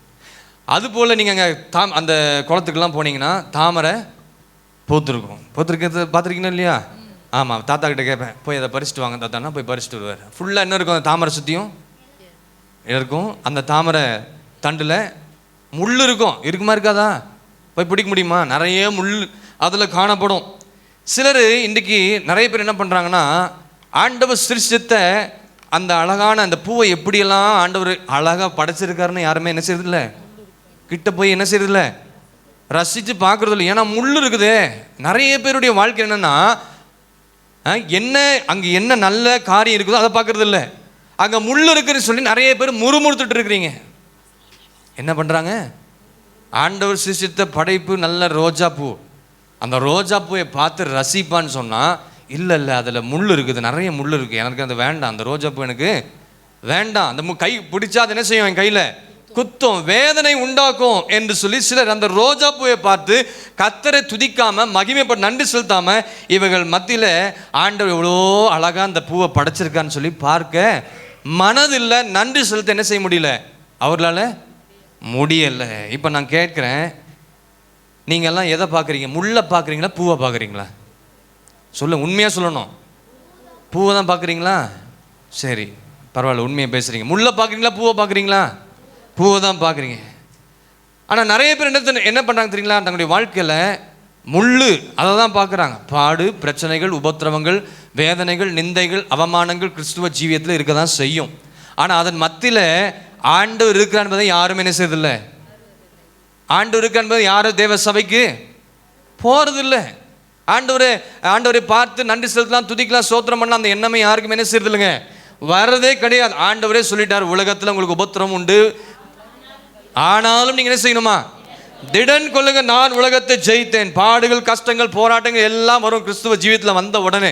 வருமா வராதுங்களா? வரும். ஆனால் நாம் என்ன செய்யறோம்னா, அதையே வச்சுட்டு அதையே குறை சொல்லிட்டு, ஆண்டவர்கிட்ட என்னை இப்படியெல்லாம் பண்ணிட்டீங்க, இப்படியெல்லாம் இருக்கிற கண்ணீர் சிந்துட்டு அழுதுட்டு அப்படியே வீட்டில் உட்காந்துட்டு இருக்கிறோமே தவிர ஆண்டவரை பார்க்கறது இல்லை. சாரோனின் ரோஜாவாக கர்த்தர் இருக்கிறார், அவர் பள்ளத்தாக்கு நீலியா இருக்கிறார். அல்லேலூயா. அந்த ரோஜாவை பார்க்க முடியல உங்களால். நான் வேற ரோஜா சொல்லுங்க, சாரோனின் ரோஜா சொல்கிறேன். உன்னத பாட்டில் சொல்லப்பட்டிருக்கு. அது யாருன்னா ஆண்டவராக இயேசு கிறிஸ்து. ஒரு யாரா ரோஜான்னு சொல்லுங்கிறார் நினச்சிட்டு இருக்காதீங்க. அல்லேலூயா. வேதத்தில் என்ன ரோஜானா சாரோனின் ரோஜா. அந்த சாரோனின் ரோஜாவை நீங்கள் பாருங்க, ஆண்டவர் உங்களுக்கு நன்மையான காரியத்தை கர்த்தர் செய்ய வல்லவராக இருக்கிறார். ஹல்லேலூயா, ஹல்லேலூயா. அப்போ இந்த வருஷத்தில் முள்ள பார்த்தீங்களா, ஆண்டவரை பார்த்தீங்களா, பாட பார்த்தீங்களா, பிரச்சனையை பார்த்தீங்களா, கஷ்டத்தை துயரத்தை பார்த்து ஓடிட்டே அப்படியே போயிட்டீங்களா? இல்லை ஆண்டவரை பார்த்தும் நான் ஓடினேன், எல்லாம் வச்சுருந்தேன், எனக்கு நல்ல ஜெயம் கொடுத்தாரு, விடுதலை கொடுத்தாரு, மனுஷனுடைய ஒத்தாசை அனுப்பினார், பெரிய பெரிய காரியத்துலேருந்து எனக்கு தப்பி செல்ல கர்த்தர் வழி உண்டாக்குனான்னு எத்தனை பேர் சொல்ல முடியும்? ஹல்லேலூயா. இப்போ தான் முக்கியமான ஒரு இடத்துக்கு போக போகிறோம். எங்கே போக போகிறோம்? எருசலேமுக்கு போக போகிறோம். ஆண்டவர் எங்கே போகிறாரு? இப்போ எருசலேம் வழியாக இப்போ அங்கே அப்படியே உங்கள் வேதத்தை இப்போ உள்ளே கொண்டு வாங்க. வேதத்தை திறந்து அங்கே நடந்த சம்பவத்தை அப்படியே நீங்கள் ஜஸ்ட் யோசித்து பாருங்கள், எப்படியெல்லாம் ஆண்டவர் போயிருப்பார். இப்போ எருசலேமுக்கு பிரயாணம் பண்ணுகையில் அவர் சமாரியா, கலிலேயா இந்த நாடுகளுக்குள்ளாக ஆண்டவர் உள்ளே வராரு. இதிலிருந்து சில முக்கியமான சில சத்தியங்களை நம்ம இன்றைக்கி பார்க்க போகிறோம். ஹல்லேலூயா. முக்கியமான சத்தியத்தை நம்ம இன்றைக்கி பார்க்க போகிறோம். வருஷத்தின் கடைசி ஆராதனை வந்திருக்கிறோம். சீக்கிரம் முடிச்சிருவேன், கவலைப்படாதீங்க, முடிச்சிருவேன். சரியான நேரத்தில் உங்களை முடித்து ஆசீர்வாதத்தோடு கர்த்தர் உங்களை அனுப்புவார். ஆமென். இந்த சமாரியன் நன்றி செலுத்தின ஒரு சமாரியன். யார் இந்த சமாரியன்? ஆண்டவருக்கு நன்றி செலுத்தின நல்ல ஒரு சமாரியன். The Samaritan who gave thanks. ஆண்டவருக்கு நன்றி செலுத்தினான். அதுதான் கர்த்தர் எதிர்பார்க்கிற இந்த கால வேளையில் நம்ம இடத்துல. இப்போ 15ஆம் வசனத்தையும் 16ஆம் வசனத்தையும் வாசிங்க. அவர்களில் இந்த 10 குஷ்டரோகிகளில் ஒரே ஒருத்தன் வந்து அவர்களில் ஒருவன் தான் ஆரோக்கியமானதை கண்டு திரும்பி வந்து உரத்த சத்தத்தோடே தேவனை மகிமைப்படுத்தி அவருடைய பாதத்தருகே முகங்குப்புற விழுந்து அவருக்கு ஸ்தோத்திரம் செலுத்தினான். அவன் சமாரியனாய் இருந்தான். கரங்களை தட்டி கர்த்தரை மகிமைப்படுத்துவோம். ஹல்லேலூயா. நீங்களும் நானும் யாருங்க? அந்த சமாரியனை போல தான் நம்ம தேவ சமூகத்தில் நன்றி செலுத்த வந்திருக்கிறோம். திரும்பி வந்தவன் ஒரு சமாரியன், ஒரே ஒருத்தன் தான் திரும்பி வந்திருக்கிறான். அது ஆண்டவருக்கு ரொம்ப பிரியம்தான். ஆனால் மற்ற 9 பேர் வரலன்னு ஆண்டவருக்கு என்ன செய்யுங்க? ஒரு துக்கம் வருந்தது. இதுலேருந்து என்ன நான் சொல்ல விரும்புகிறேன்னா, அந்த நாட்களில் யூதர்கள் சமாரியர்களை வெறுத்தாங்க. யூதர்கள் வந்து சமாரியர்கள் என்ன செஞ்சாங்க? வெறுத்தார்கள். அவர்கள் யாருன்னா ஒரு கலப்பு இனம். இந்த சமாரியர்கள் வந்து ஒரு கலப்பு இனத்திலிருந்து வந்தவர்கள். எப்படின்னா, இஸ்ரவேலின் வடக்கு ராஜ்யம் சிறைப்பட்டு போன பிறகு அந்த இடத்துல அந்நிய ஜாதியரை கொண்டு வந்து அங்கே குடி அமைத்தார்கள். அந்நிய ஜாதியரை கொண்டு வந்து அங்கே குடி அமைச்சு அங்கே வச்சிருந்தாங்க. அங்கே இருக்கிற யூதர்களுக்கும் அந்நிய ஜாதியாருக்கும் பிறந்தவர்கள் தான் இந்த சமாரியர்கள். ஆமென். அங்கே இருக்கிற யூதர்களுக்கும் அந்நிய ஜாதியாருக்கும் பிறந்தவர்கள் தான் இந்த சமாரியர்கள். இந்த சமாரியர்களை யூதர்கள் என்ன செஞ்சாங்கன்னா வெறுத்தாங்க. ஒதுக்கப்பட்ட நிலைமையில் இருந்தாங்க. அவங்கள தள்ளி வைத்திருந்தாங்க, வெறுத்து தள்ளினார்கள். ஆனால் திரும்பி வந்து இந்த சமாரியன் தேவ சமூகத்தில் வந்து சுகம் பெற்றதை கண்டு ஆண்டவர் பாதத்தில் விழுந்து நன்றி செலுத்தி கர்த்தரை மகிமைப்படுத்தினான். ஹல்லேலூயா. அவனை வெறுத்தாங்க, ஆனால் சுகம் பெற்று கொண்ட ஆண்டவர்கிட்ட போய், உலகத்தில் நம்ம எல்லாரும் வெறுப்பாங்க, எல்லாருமே நேசிக்கிறான்னு சொல்ல முடியாது. நேசிக்கிறாங்களா? ஆமாம். வேலை ஆகணும்னா அன்பு செலுத்துவாங்க. எந்த அன்பையும் நம்பக்கூடாது. என்னுடைய ரூல் அதுதான். ஃபஸ்ட்டு அன்பு ஆண்டவர் தான் நம்பணும். மனைவியை கூட நம்பாதீங்க. ஃபஸ்ட்டு யார்? அதுக்குன்னு மனைவி நம்பாம வந்துடாதீங்க, புருஷன் நம்பாந்துடாதீங்க. நம்புங்க, சொல்லிட்டாரு அப்படின்னு சொல்லிட்டு இதை பின்னாடி எது பேசிட்டு இருக்காதீங்க. ஃபஸ்ட்டு ஆண்டவரை நம்புங்க. அப்புறம் கணவர்மார்களே, நீங்கள் எல்லாவற்றிலும் அன்பு கூறுங்க. மனைவி மரணம் எல்லாத்திலும் அன்பு கூறுங்க. எல்லாரையும் நம்பி வாழுங்க. ஹல்லேலூயா. ஆனால் ஃபஸ்ட்டு அன்பை யார்கிட்ட செலுத்தணுங்க? யாரை நம்பணும்? ஆண்டவரை முதலாவது நம்பி நீங்கள் வாழ வேண்டும். ஹல்லேலூயா. வெறுப்பாங்க, தள்ளுவாங்க, ஒதுக்குவாங்க. அதை பற்றிலாம் நான் கவலைப்படுறதே இல்லை. அதெல்லாம் அந்த காலம் கவலைப்பட்டதெல்லாம். இப்போ யார் பேசுகிறாங்களோ யார் பேசலையோ அதை பற்றிலாம் யோசிக்கிறது கூட எனக்கு நேரம் இல்லைன்னு சொல்லிட்டு போயிட்டே இருந்திருக்கிறேன். இப்போல்லாம் ஒரு காலத்தில் உட்காந்து அழுவும், இவங்க பேசல அவங்க பேசல, இவங்க இப்படி இருந்தால் அவங்க கூட இப்படி நல்லா அன்பார், எல்லாத்தையும் தூக்கி வந்துட்டு என் பின்னாடி வான்னு சொல்லிட்டார் ஆண்டவர். ஹல்லேலூயா. ஹல்லேலூயா. அந்த வார்த்தையை நீங்கள் ரொம்ப கவனிக்கணும். என்ன வார்த்தைனா, அவருடைய பாதத்தருகே முகங்குப்புற விழுந்தானா. விழுந்து அப்படி என்றால் என்ன அர்த்தம்னா, எப்படி நன்றி செலுத்தினான் தான் முக்கியம். எப்படி நன்றி செலுத்தினானா, பாதத்திலிருந்து முகங்குப்புற விழுந்து தன்னை எவ்வளவாய் தாழ்த்த முடியுமோ அவ்வளவாய் தாழ்த்தி கர்த்தருக்கு நன்றி செலுத்தினான். ஆண்டவரே தேங்க்யூ ஆண்டவரே அப்படின்னு சொல்லிட்டு போகிறது ஆண்டவருக்கு. ஆண்டவர் அதை விரும்பல. நீங்கள் உங்களே தங்கள் தேவ சமூகத்தை தாழ்த்தணுமா, தாழ்த்தி ஆண்டவருக்கு நன்றி சொல்ல, அதை தான் கர்த்தர் எதிர்பார்க்கிறார். அதுதான் அவன் முகங்குப்புற விழுந்தான். சில இடத்துல போய் பார்த்தீங்கன்னா அப்படியே கீழே விழுந்து என்ன செய்வாங்க? ஆமாம், பணிந்து கொள்வாங்க. நாம் தேவ சமூகத்தில் ஆண்டவருக்கு நன்றி செலுத்துற விதமாக தாழ்த்தி ஒப்பு கொடுக்கணும். கிருபை பெற்ற அடையாளம் என்னன்னா, கர்த்தருடைய பிள்ளைகள் என்ற அடையாளம். இது யாருடைய அடையாளம்னா, தாழ்த்தி அர்ப்பணித்து ஒப்பு கொடுத்து தேவ நன்றி செலுத்துறதுனா கிருபை பெற்றோருடைய அடையாளம் இது. ஆமென் சொல்லுங்க. ஹல்லேலூயா. இப்போ கர்த்தருடைய பிள்ளைகள் அடையாளம் என்னவென்று சொன்னால், தாழ்த்தி ஆண்டவர் சமூகத்தில் நன்றி செலுத்துவது. அதுதான் சமாரியன். அதுதான் ஆண்டவர். இப்போ பெருமையாக எனக்கு இது கொடுத்தாரு, அப்படி கொடுத்தாரு, இதெல்லாம் வாங்கிட்டேன் நல்லா அப்படிலாம் பேசுனீங்கன்னா போக போக எங்கேயோ ஒரு இடத்துல ஃபீஸ் கேர் பிடிங்கி உட்கார வச்சுருவார், அப்படியே டவுன் ஆக்கிடுவார் ஆண்டவர். எந்த அளவுக்கு நாமே தாழ்த்துக்கிறோமோ அங்கே தான் கர்த்தர் உயர்த்துவார். அல்லேலூயா. இப்போ வந்தவன் இருக்கட்டும். இப்போ ஆண்டவர் கேட்குறாரு, மற்ற 9 பேர் எங்கே போனாங்க கேளுங்க. பக்கத்தில் கை பிடிச்சி கேளுங்க, எங்கே போனீங்க? 3 நாள் ஜெபம் வச்சிங்க வந்தீங்களான்னு கேளுங்க. 3 நாள் ஜெபம் வச்சு வந்தீங்களா கேளுங்க. மேலே இருக்கிறவங்க கேளுங்களேன், கொஞ்சம் கையை பிடிச்சி கேளுங்க. பக்கத்தில் கேளுங்க, ஒரு ஜெபத்துக்கு வராமல் இருந்தீங்களா சிஸ்டர் பிரதர்? ஒரு ஜெபத்துக்காவது வந்தீங்களா? கையை பிடிச்சி கேளுங்க. யூத்ஸ் கேளுங்க, வந்தீங்களா? ஆண்டவருக்கு முக்கியம் கொடுக்குறீங்களா, யாருக்கு முக்கியம் கொடுக்குறீங்க கேளுங்க. ஆண்டவருக்கு கையை பிடிச்சி கேளுங்க, ஜெபத்துக்கு வந்தீங்களா? ஆண்டவர் கேட்குறாரு, எங்கப்பா அந்த 9 பேர்? ஒருத்தர் தான் வந்திருக்கிறாங்க. சபையில் ஒரு 200-300 பேர் இருக்கிறாங்களே, 150 பேர் தான் வந்தாங்களே, மற்ற பேர்லாம் எங்கே போனாங்கன்னு ஆண்டவர் கேட்குறாரு. துக்கத்தோடு ஆண்டவர் கேட்குறாரு. ஏன்னா நம்முடைய ஆண்டவர் யாருன்னு கேட்டிங்கன்னா சொல்கிறேன். யாருன்னு கேட்குறீங்கன்னா அதுக்கு பதில் சொல்கிறேன். நம்ம எல்லாரும் ஆண்டவர் யாருன்னு கேட்டிங்கன்னா 147 சங்கீதம் 4ஆம் வசனத்தை வாசிங்க. எல்லாரும் எடுத்துக்கொள்ளுங்க. 147 சங்கீதம். அவர் நட்சத்திரங்களை எண்ணுகிற தேவனா இருக்கிறார். எதை என்றாரு? 147 சங்கீதத்தில் 4ஆம் வசனத்தை வாசிங்க. அவர் நட்சத்திரங்களின் லக்கத்தை எண்ணி அவைகளுக்கெல்லாம் பேரிட்டு அழைக்கிறார். போதுங்க. அவர் நட்சத்திரத்தை என்ன முடியுமா உங்களால? நம்ம ஆண்டவர் யாரு? நட்சத்திரங்களின் லக்கத்தை எண்ணி அவைகளுக்கு எல்லாம் பேரிட்டு அழைக்கிறார். உங்களையும் பேரிட்டு அழைத்திருக்கிறார். என்னதுங்க? இயேசு என்ற நாமத்தை உங்க நெற்றியில வச்சிருக்காரா இல்லையா? உங்களை அழைத்திருக்காரா? அழைத்து தானே தேவ சபை கொண்டு வந்தாரு. எங்க போனீங்க? அதுதான் கேட்குறாரு கேள்வி இன்னைக்கு. நன்றி மறந்துட்டீங்க. எங்கே போனீங்க? மற்ற 9 பேர் எங்கே போனீங்க? அதுதான் ஆண்டவர் இன்னைக்கு கேட்குறாரு. 10 பேரில் வந்தது, 10 பேரில் வந்திருக்கீங்க. 10 பேர் எனக்கு சுகங்குடன் ஆண்டவர் சமத்தில் ஓடி சத்தமிட்டு கூப்பிட்டீங்களே. இப்போ 9 பேரை மற்ற ஒருத்த வந்திருக்கிறான், 9 பேர் என்றார். எங்கே அந்த 9 பேரை காணோன்னு சொல்லி கையை விட்டு விரல் விட்டு எண்ணி ஆண்டவர் உங்கள்கிட்ட கேள்வி கேட்கிறார். நீங்கள் தான் அதற்கு பதில் சொல்லணும். ஒன்று தான் இங்கே இருக்குது, மற்ற 9 எங்கே போச்சு? நீங்களே கேட்டுக்கொள்ளுங்க. மற்ற 9 எங்கே போச்சு? மற்ற 9 எங்கன்னு எண்ணி பார்க்குறாரு. நம்ம ஆண்டவர் யாருன்னு கேட்டிங்கன்னா, நட்சத்திரங்கள் எல்லாம் ஒவ்வொன்றா எண்ணாலும் நன்றி செலுத்துபவர்களையும் கர்த்தர் எண்ணி பார்க்கிறார். ஆமாம், சும்மா வந்துட்டு போகிறது ஆண்டவர் எண்ணலை. இத்தனை பேர் வராங்க அந்த சபைக்குன்னு அதான் எண்ணலை. நன்றி செலுத்திட்டு தேவனுக்கு உண்மையாக ஆராதித்து துதித்து மகிமைப்படுத்துறல சத்தியத்தின்படி வசனத்தின்படி உபதேசத்தின்படி நல்லா கட்டி எழுப்பப்படுகிறார்களா என்பதை ஒவ்வொரு குடும்பங்களையும் ஒவ்வொரு பிள்ளைகளையும் கர்த்தர் எண்ணி பார்க்கிறார். அல்லேலூயா, அல்லேலூயா. இப்படியெல்லாம் வாழ்றீங்களா? நன்றி செலுத்துகிற மாதிரி நடந்து கொள்றீங்களா என்பதை கர்த்தர் எண்ணி பார்க்கிறார். இன்றைக்கு எத்தனை பேர் இருந்தாலும் எத்தனை பேர் வரீங்க? அதுதான் கேள்வி இன்னைக்கு. அவர் எண்ணிக்கைக்கு உள்ள நீங்கள்லாம் அடங்கி இருக்கிறபடினால உங்களுக்காக நான் கர்த்தரை ஸ்தோத்திரிக்கிறேன். அல்லேலூயா. அவருடைய எண்ணிக்கைக்கு உள்ளாக அடங்கி இருக்கிற உங்க ஒவ்வொருவருக்காக நான் ஆண்டவரை துதிக்கிறேன், ஸ்தோத்திரிக்கிறேன், கர்த்தரை மகிமைப்படுத்துகிறேன். ஆமென்.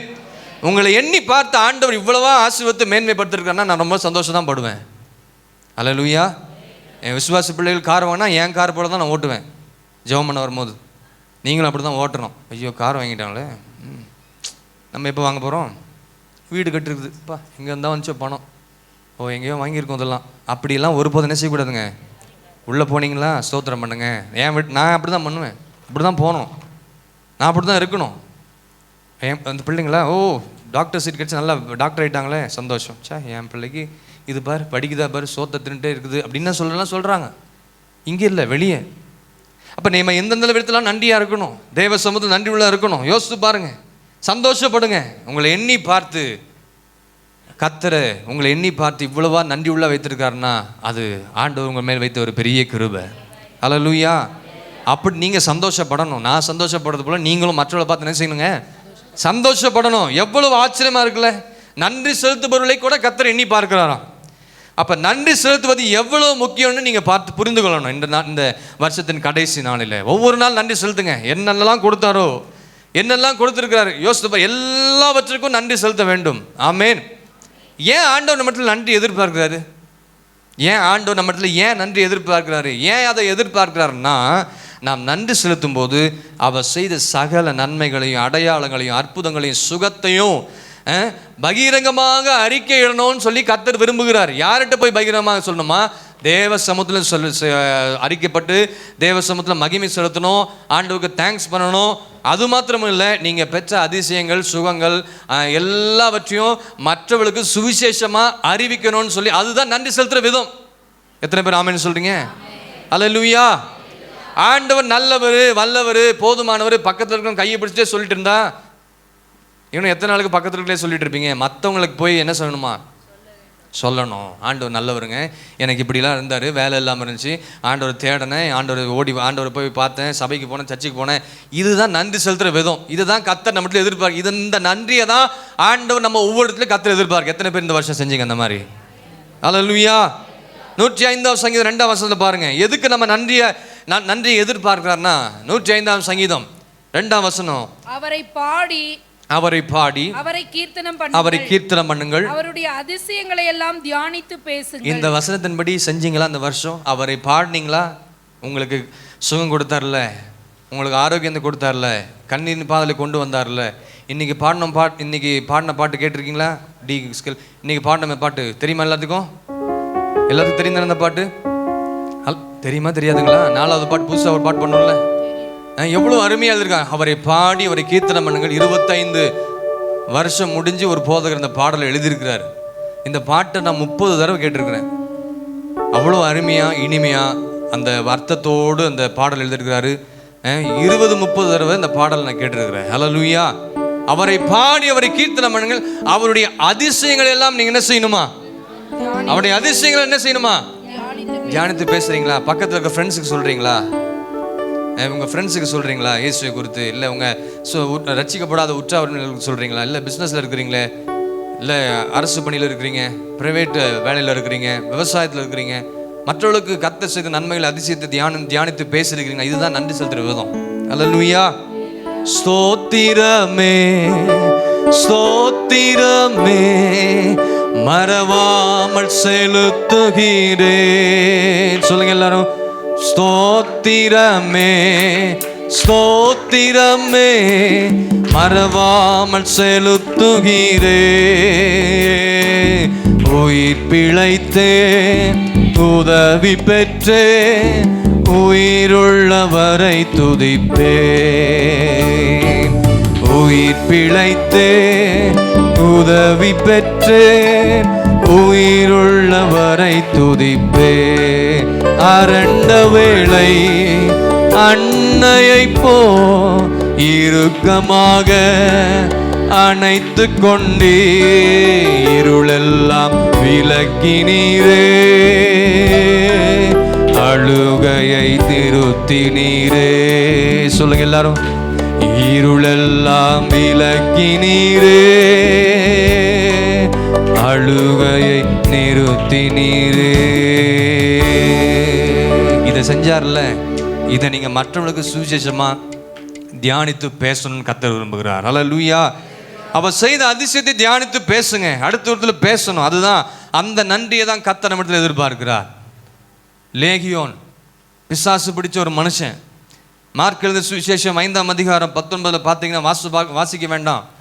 லேகியோன் பிசாசு பிடித்த அந்த மனிதனுக்கு ஆண்டவர் என்ன செஞ்சாருங்க? சுகம் கொடுத்தாரு. ஆண்டவனுக்கு சுகம் கொடுத்தாரு. அந்த மனிதன் சொல்றான், சுகம் பெற்றவருக்கு, ஆண்டவர் நான் உங்க கூடவே இருக்கிறேன் ஆண்டவர், நான் உங்க கூடவே நான் வரேன்னு சொன்னான்.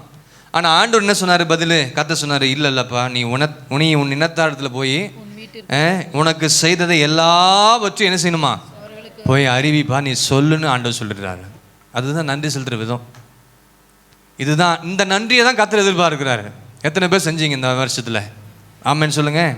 அவர் விருப்பம் என்னன்னா, அவர் செய்த அதிசயங்களை தியானம் பண்ணி மற்றவர்களுக்கு சுவிசேஷமாக சொல்வது. ஆமென். அதை தான் கர்த்தர் எதிர்பார்க்கிறார். நன்றி என்பது அடுத்தவர்களுக்கு சொல்லும் சுவிசேஷம். ஆமென். வேற எதையும் கர்த்தர் நம்மிடத்தில் எதிர்பார்க்கல. ரோமர் 10ஆம் அதிகாரம் 9-10 வசனத்தை வாசித்து பாருங்க. ரோமர் 10 9ஆம் அதிகாரம் 9ஆம் வசனம் 10ஆம் வசனத்தில் என்ன சொல்லப்பட்டிருக்கு? என்னவென்றால், கர்த்தராகிய இயேசுவை நீ உன் வாயினாலே அறிக்கையிட்டு தேவன் அவரை மரித்தோரிலிருந்து எழுப்பினார் என்று உன் இருதயத்திலே விசுவாசித்தால் ரட்சிக்கப்படுவாய். நீதி உண்டாக இருதயத்திலே விசுவாசிக்கப்படும், ரட்சிப்பு உண்டாக வாயினாலே அறிக்கை பண்ணப்படும். வாயினாலே செய்கிற அந்த அறிக்கை தான் ஆண்டவருக்கு நன்றி செலுத்துற விதம். அல்லேலூயா. ஆசாரியன் இடத்துல காட்ட சொன்னார் ஆண்டவர். எங்க போக சொன்னாரு? போனா அந்த சமாரியன் ஆசாரியன் இடத்துல போல, எனக்கு இயேசு தான் தெய்வம், எனக்கு ஆண்டவர் தான் தெய்வம், ஆண்டவரை நம்பி தான் வந்திருக்கிறேன், என்னுடைய வியாதியை சொஸ்தமாக்க வல்லமை அவரால் மாத்திரம்தான் முடியும் என்று சொல்லி இயேசுவிடத்தில் ஓடி வந்தான். விசுவாசித்தான், சுகத்தை பெற்றுக்கொண்டான். ஹல்லேலூயா. சுகத்தை பெற்றுக்கொண்டது மாத்திரமல்ல, இயேசுவின் பாதமே எனக்கு பலிபிடம் என்று இயேசுவின் பாதத்தருகே முகங்குப்புற விழுந்து அவருக்கு ஸ்தோத்திரம் பண்ணி கர்த்தரை மகிமைப்படுத்தினான். கரங்களை தட்டி கர்த்தரை மகிமைப்படுத்த வேண்டுமா? அப்படி நீங்கள் நானும் நன்றி செலுத்த வேண்டும் என்று கர்த்தர் விரும்புகிறார். 9 பேர் எங்க? அந்த 9 பேர் எங்க போனாங்க? ஏன் வரலன்னு கேட்டா தெரியல. சொல்றேன், சுகம் பெற்ற ஒருத்தர் சுகம் பெற்ற 9 பேர் ஏன் வரல? சுகம் பெற்ற பிறகு அந்த 9 பேர் பல சாக்கு போக்குகள் சொல்றாங்க பாஸ்டர்கிட்ட. எங்களுக்கு இந்த ஜெபத்துக்கு வர முடியாது பாஸ்டர், எங்களுக்கு இந்த கூட்டத்துக்கு வர முடியாது, எங்களுக்கு வாலிப கூட்டத்துக்கு வர முடியாது, சண்டே ஸ்கூலுக்கு என் பிள்ளையை அனுப்ப முடியாது, 30 நாள்கள் ஜெபத்துக்கு எங்களால் வர முடியாது, வேற என்ன ஜெபம் இருக்கு, பின்மாறிக்குள்ள ஜெபத்துக்கு எங்களால் வர முடியாது, பிரதர்ஸ் பிரேயருக்கு எங்களால் வர முடியாது, சாக்கு போக்கு சொல்றாங்க. இந்த 9 பேர் நன்றி மறந்தவர்கள். யாருங்க இவங்கெல்லாம்? இந்த 9 பேர் எங்க போனாங்கன்னா நன்றியை மறந்து ஆண்டவர் விட்டு பின்வாங்கியே போயிட்டாங்க. ஆமா, அதுதான் அர்த்தம். அதனுடைய அர்த்தமே அதுதான். பல சாக்கு போக்கு சொல்றாங்க. என்னென்ன? மறுபடியும் இவ்வளவு தூரம் எப்படி நாங்கள் போக முடியும் ஆண்டவரை பார்க்கறதுக்கு? என்ன சொல்றாங்கன்னா சாக்கு போக்கு, மறுபடியும் இவ்வளவு தூரம் போனோமே ஆண்டவருக்கு போய் சொல்றதுக்கு, இவ்வளோ தூரம் போனோமேன்னு சொல்லி தான் வண்டி உங்களுக்கு நல்ல நல்ல வண்டி கொடுத்தாரு இல்லையா? நல்ல கார் கொடுத்துருக்காரு. நல்ல எங்கெங்கேயோ இருந்தெல்லாம் இந்த ஜெபத்துக்கு வராங்க. கிராமங்கள்லேருந்து எவ்வளோ தூரத்துலாம் வராங்கன்னா பக்கத்தில் இருக்கவங்களுக்குலாம் கொஞ்சம் ஜெப நேரங்களில் பங்கு பெற முடியல. 9 பேரை போல நன்றி மறந்தவர்கள் தான் நீங்கள் இருக்கிறீங்க. ஆமாம், அதுதான் கர்த்தர் இன்றைக்கு வேதனையோடு கர்த்தர்களோடு கூட பேசி கொண்டிருக்கிறார். இயேசு இருக்கிற இடம் வேற. இவன் எங்கே போயிருக்கிறான்? எருசலேம் போயிட்டான். ஆனால் ஆசாரியனுக்கு காட்டுறதுக்கு என்ன செய்கிறான்? இவ்வளோ தூரம் நான் போகணுமா? பாஸ்டர் ஒன்றும் நினச்சிக்க மாட்டார், அவர் நினச்சிக்க மாட்டார் தான். ஆனால் அவர் நினைப்பார், பாஸ்டர் அங்கே நினைப்பார், ஆண்டவர் நினைப்பார். பாஸ்டர் சமாளிச்சிடலாம்னு நினைப்பீங்க. பாஸ்டர் சமாளிச்சா அங்கே அவரை சமாளிக்கணுமே.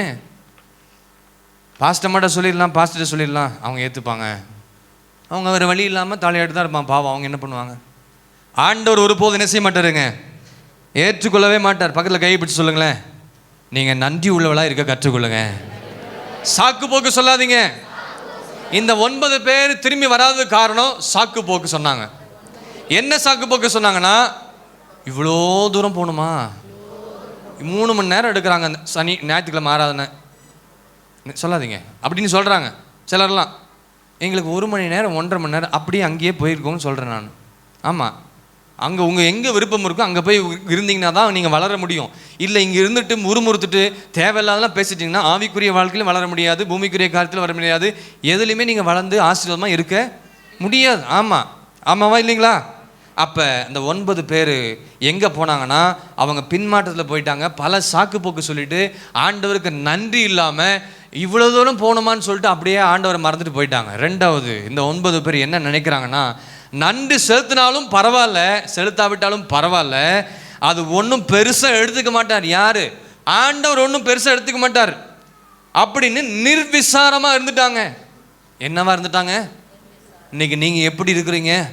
நிர்விசாரமாக இருந்திருக்கிறீங்களா? இவ்வளோ தூரம் போகணுமா?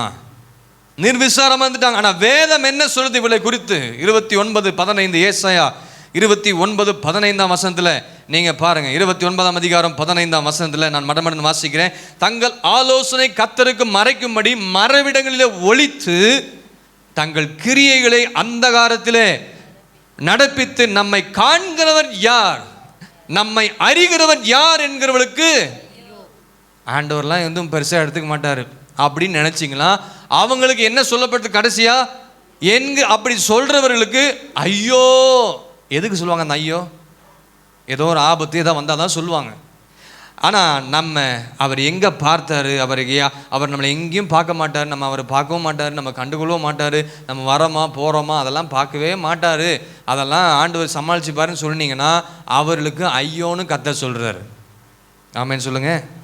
நிர்விசாரமாக இருந்துடாதீங்க. இதெல்லாம் அவர் பெருசாக எடுத்துக்க மாட்டார் என்கிற நிர்விசாரம் அந்த 9 பேருக்குள்ளே இருந்தது. 64:5 நீங்கள் பாருங்கள்.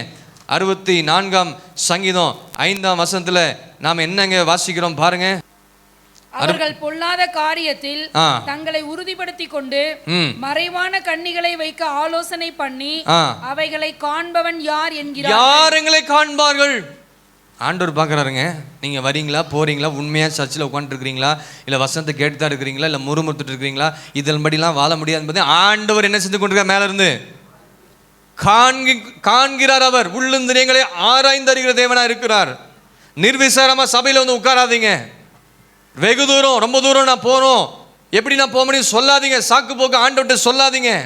ஒன்று காரணம் வெகு தூரம். ரெண்டாவது வரலனாலும் அதை ஆண்டவர் பெருசாக எடுக்க மாட்டார். தப்பு இல்லை, பரவாயில்ல, அப்படி நிர்விசாரத்தில் என்ன செஞ்சிடாதீங்க. இவர்களுக்குள்ள என்ன யாருடைய குணம் இருந்துச்சுன்னா பரிசேயர்களுடைய குணம் இருந்துச்சு. இருதய கடினம் உள்ளவர்களாக இருந்தாங்க. இருதயத்தில் கடினம் உள்ளவர்களாக இருந்தாங்க. கீழ்ப்படிய மாட்டாங்க யாருக்குமே. சுகமான பிறகு இயேசு அவர்களுக்கு அந்நியர்களாக மாறிட்டார். இயேசு அவர்களுக்கு எப்படி மாறிட்டாரு? யாரோ ஒருத்தர் அவர் எங்கேயோ போய் எங்கேயோ இருக்கட்டும் அப்படின்னு சொல்லி ஓடுற பின்மாற்றத்தில் போன ஒரு கூட்டத்தார். அதுதான் பிரச்சனை. ஆசீர்வாதத்தை வாங்குற வரைக்கும் ஜெபம்.